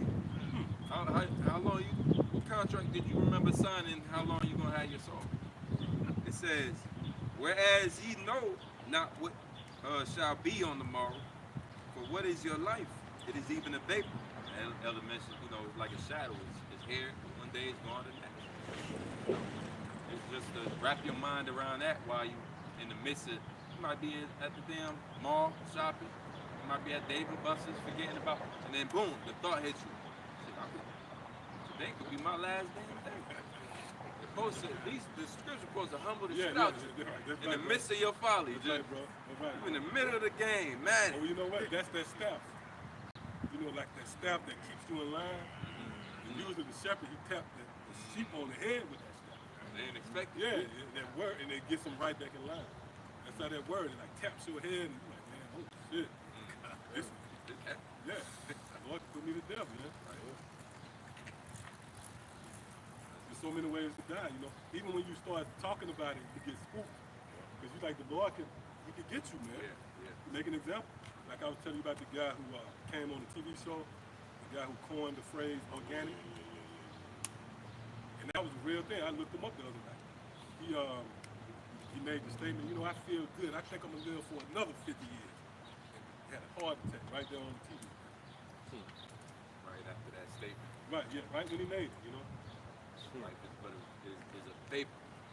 Is that, and that's a breath. It's going to have, right? And even who was that? King's brother Abel. His name meant transitory. Which means you here one and gone tomorrow. That's it. Right. He was here. He was just here. That's what they say about people when they pass away. They was just here yesterday. Transit. That's where they get the word that's why they call like catch the bus. That's the transit system. Transition. Transit system. You gotta catch, yeah. Yep. Catch it. Here for a minute. Quick It stop. changed. It changed. Maybe we get like a transformer. Right. Transition. Transition. Translation. Change. That's your life. That's your whole existence, man. Your life is a walk. It's a transition to something else. And that's why one of the powerful statements Yahweh Shai made to show his power, and he's the truth, he's going to make good on it. There'll be some standing here that shall not taste of death. That's so heavy. That's what we fight for. we could be one of the few ones who don't taste death in this lifetime. Exactly. You just transition as Enoch. Face to face. Yeah. Whoa. As Enoch, you transition. Like that. And that pretty much was the whole, even we was going into that about the whole lineage, like even with Adam, like he saw all those generations decline. And then that Enoch was the last one, which Enoch represented what? Really that transition from life That's it. to life. That's it. You're not being translated. Yep. They're being translated. Yes, sir. So really that's the time we in. Matter of fact, can we get some on that, Enoch? Get a piece up on that. You got a piece up? Yeah, come on. Transition. Second Ezra chapter 6, and I started verse 25. It said, "Whosoever remaineth from all these that I have told thee shall escape and see my salvation in the end of your world. And the men that are received shall see it, who have not tasted death from their birth. And the heart of their inhabitants shall be changed and turned to another king." See that? That's concerning men who have not tasted death since their birth. In this lifetime, when we came back, you lived throughout the duration, and you transition to everlasting life. Man, come on, who else goes? What other doctrine? Right. That's what I was thinking. Right? Let Shaka Amos pull out. Yeah. What can Shaka Atmos pull up at that point, man? Right. And you can pull out a chalkboard or whatever too, man. Go into an in-depth lesson. Right. Did I say that? Oh, no, that's spiritual. Move to. Hey, the Lord is able to stop that transition. That transition that everybody know is coming. Right? And here it is, we still acknowledging that it's coming. In a sense that we acknowledging that as of right now, transition is a normal way of life. We think upon it. We even, as the elder mentioned earlier, you get that thought of the Most High could send you up, right? He could transition you tonight, Right. and then you meditate on that. Just to meditate, the scripture said meditate day and night on the scripture. So we meditate on death, but yet it still it's allotted for certain men to never even receive that. Come on, man. Right. And then your last show was 6 months ago. That don't make sense. Yeah, you can't come up with any other text, any source of information that rivals it. But you got to have faith to even believe that. Because really, it's unbelievable in a world where death is the norm.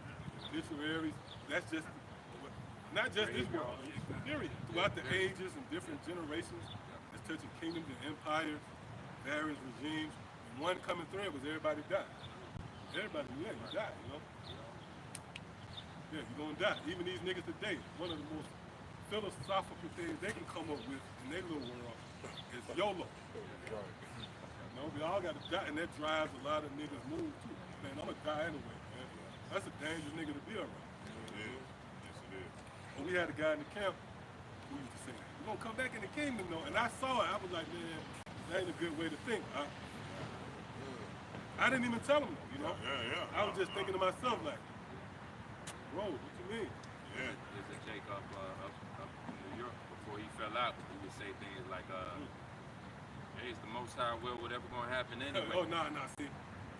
That's a snare. That gets you messed up. Yeah. The fear of the Lord leads. Might well just do what the fuck I want. Hey, man, he gonna do what he wants. You think you finessing the Lord. Yeah, exactly. Because you saying, okay, I'm gonna be in the kingdom anyway. Yeah. Hold up, nigga, the Lord have it when you was a Hamite. Yeah, exactly. You be a strange nation. You was Elon or some shit. Right. You better hope that you ain't Edom. But when you think like that, you say, well, okay, fuck it, you know. I'm gonna go in the kingdom anyway, and the Lord gonna set the bread carpet out for me anyway. That's why John the Baptist says, say not that we have Abraham as our father. No, you supposed to be at the edge of your seat, man. Hoping that you're hey, because there was a reason why the Lord took us from our nationality. You don't know now. Right. You hoping, great. But there was a reason why that reality was associated with our walk. Because if you just knew that you was an Israelite, then okay, now you can start entertaining that. You can start saying, you know what, bottom line is, that's the truth. Lord, not lie, I'm an Israelite. Pardon that. Yeah. That death gonna be a sting. Yeah. At some point, I'll be back. Yeah. I can't have that approach, man. That's why the Lord said, y'all strangers, to the strangers scattered abroad. Now you hope that you numbered amongst that illustrious. Yep, come on. That's right. Don't you see that? That was it. That was it. This Hebrews 11 and verse 5, it says, by faith Enoch was translated that he should not see death. Right, read that again. It says, by faith Enoch was translated that he should not see death. Right, so Enoch was translated based upon what? Faith. See? So now you can check off the box right there, humbly. You know, we believe. So God willing, we could be those men. We got something to hope in now. See, everything else people hope for is going to come to nothing, guaranteed. Especially if you're hoping that America regain its foot. Through, man. It says, and was not found. It says, because Oh, he was not found. And that's going to apply to the elect as well. The elect will be hidden. Well, it says, because the Most High had translated him, for before his translation, he had this testimony. he had a certain testimony. So before his translation, Enoch had a testimony. Go ahead. That pleased the Most High. And what's that testimony? The spirit of prophecy, as it is written, by the foolishness of preaching. See? So the Most High is pleased by that. So this is pleasing to the Most High when you go against the grain. Let me read that again. It says that he pleased the Most High. So, Okay. Oh. yep, same thing. So that he pleased the Most High. Matter of fact, you know what? Go to Psalms 1. Is that Psalm 145? Oh no, I think Psalm 91. He who gives things as pleasing. All right, the scripture says.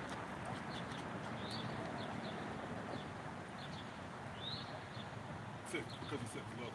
Oh, yeah. 91. This Psalm 91. It's Psalms 91. And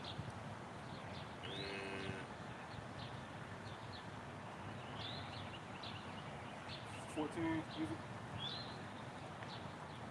yep.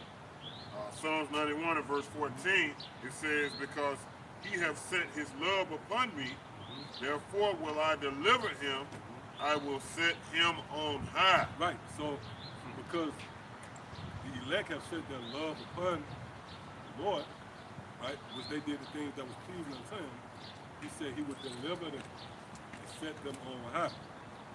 How would that play out? In the form of the return of our Lord Yahushua, which would go hand in hand with the destruction. You would be delivered and caught up in the clouds.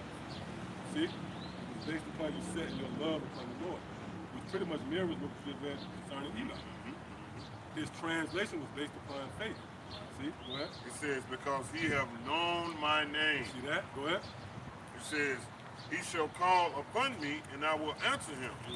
I will be with him in trouble. Right, so chronologically, is it not going to be a time of Jacob's trouble? Yep. See? Which really we already in. It's only going to intensify. The Lord said he will call upon me, and I will hear him. Go ahead. I will deliver him and honor him. And honor, the word honor means to promote. So after the deliverance, we're going to be promoted. We're going to wear a crown. That's it, right? One more. It says, with long life I will satisfy him Kingdom of heaven. Go ahead. and shew him my salvation. That's it. Going back to that Enoch. The book of Ecclesiastes, Sirach 44 and 16. Enoch pleased the Lord and was translated, being an example of repentance to all generations. See that? So Enoch represents, he served as a symbol of repentance, not just in that lifetime, right? To all generations, which all is perfected now. See? Yeah, in other words, that's speaking of the elect, man. Yeah. Well, he's a symbol of the elect. Because only the elect, Scripture speaks about only a small number that was going to return unto the Most High, to worship him in what it is, spirit and in truth. Isaiah 10 and 20, I know it speaks about only a remnant. So Israel be as the sand of the That's sea. it. That's Only it. a remnant Only a remnant. That's shall it. return, and where return goeth to repent. That's it. That's it. Oh, that's the spirit. We caught the thumbnail on the train. The train had an exile. Yep, yep. Now the train is traveling from west to east. So, you know, find that That's it, spirit. brother. That's it, brother. Yeah, the return is West to exile. the Yeah, living, man. Why now? Why this time of day? Why we work? Right. Train could have came through Thursday. Thursday evening. Yep, come now. Get it up? If I may just going back to Enoch too, even though that way of deliverance, you know, that form he was translated, that even it serves as an example as well, just how he was taken by Yep. the chariots, you know. That symbolizes the elect, man. You said call up, not to see death, man. That's where they swing low, sweet cherry. Right, yeah. Making it all come home, man. We've been singing this song. Our spirit's been yearning out for the same power the whole time. To resonate with us. People on this side that resonate with the most, who need salvation, number one. Who are the people that actually need salvation? Who did Esau need salvation? Who the Edomite actually need salvation for if not from his own self? Yeah, I was thinking. His own self.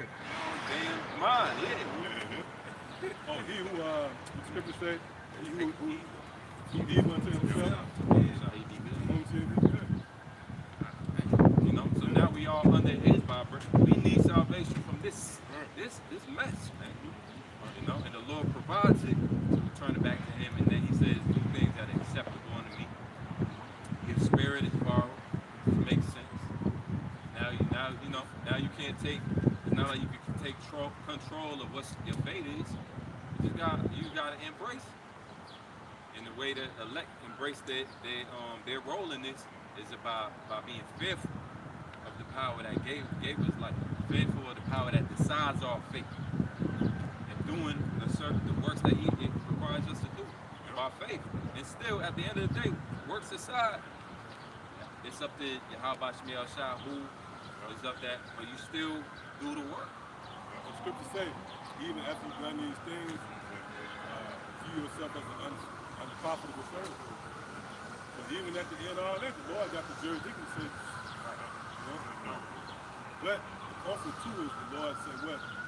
He's not the unjust power to forget the work of labor of love. Well, that's it. The brother got it on it. Yeah. That's the spirit, Man, bro. Charlie, Hebrews 6 and 10. You do 6 and 10. That's it. This is the book of 2 Chronicles chapter 14 and verse 2. Right, because as the brother said, you know, we're doing things that's pleasing to the Most High. As Enoch, see? But you can say that, but it's our job to go into detail. How do you please? What will serve as a symbol of, you know, things that's pleasing in his sight. You know? It says, and Asa did that which was good in the eyes of the Lord, his power. For he took away the altars of the strange gods. See, he took away the altars of the strange God. Man. See, that's pleasing in the sight of the Lord. So when we out here on the streets teaching and throughout the week with these videos, which that serves as an altar set. You're making your sacrifice. When you're doing that, you pretty much taking down other idols, other altars. And that pretty much serves as a pleasing act. Read that again. It says, and Asa did that which was good and right in the eyes of the Lord his power. For he took away the altars of the strange gods and the high places, and break down the images, and cut down the groves, Right, see? Go ahead. and commanded Judah to seek the Lord power of their fathers. Right, so when, you go out and teach and tell Israel to return to your power, that's pleasing to the Lord. See? It says, and to do the law and the commandment. See that? Which in this lifetime, the law and the commandment centers around believing. Even that in Romans, the 3rd chapter. Commanded to believe. That's what I do. Oh, so you pay?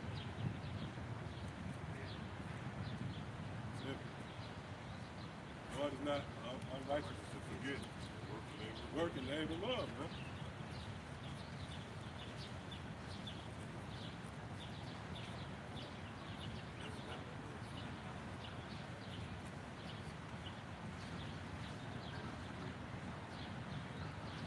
Romans, please. You got a precept? Yeah, go ahead. I believe it's Romans. Jude, verse 14, and Enoch also, the seventh from Adam, prophesied of these, saying, Behold, the Lord cometh for 10,000 of his saints, to execute judgment upon all, and to avenge all of their ungodly, that are ungodly among them of all their ungodly deeds, which they have ungodly committed, and of all their hard speeches, which ungodly sinners have spoken against him. Okay? It's their testimony that he was in, the testimony of Yahweh. No? That please the Lord. It says, these are murmurers, complainers, walking after their own lusts, and their mouths speak of great swelling words, having men's persons admiration because of advantage. So the Lord will execute their judgment on them, man. And Enoch prophesied of these. You know? He held the testimony of Yahushua. It's pleasing to the Most High. But again, it's geared towards, it's not broad. We pretty much cursing everybody out. It tells you that in Jeremiah the 1st chapter. I set you up against the whole land. Khan, the book of First Kings, so like the book of First Kings, chapter 15, verse 11. And Asa did that which was right in the eyes of the Lord as David his father. So again, see, as David his father, that's a vibration. Certain men under the vibration of David. That's the house of David. Right?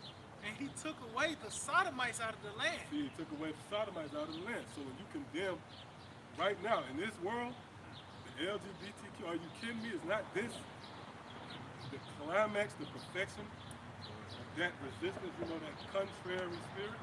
So you got men, this is an honorable work. The Lord chose us to condemn the Sodomites of the land. That's pleasing to the Lord. Read that again.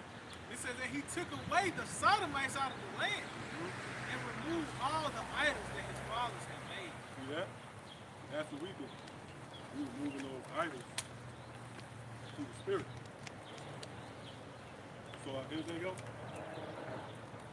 Hey, so with that, I'm going to give all praise, honor, and glory To Yahweh, Ba'ashem, Yahushua, Ba'ashem, Kakudash.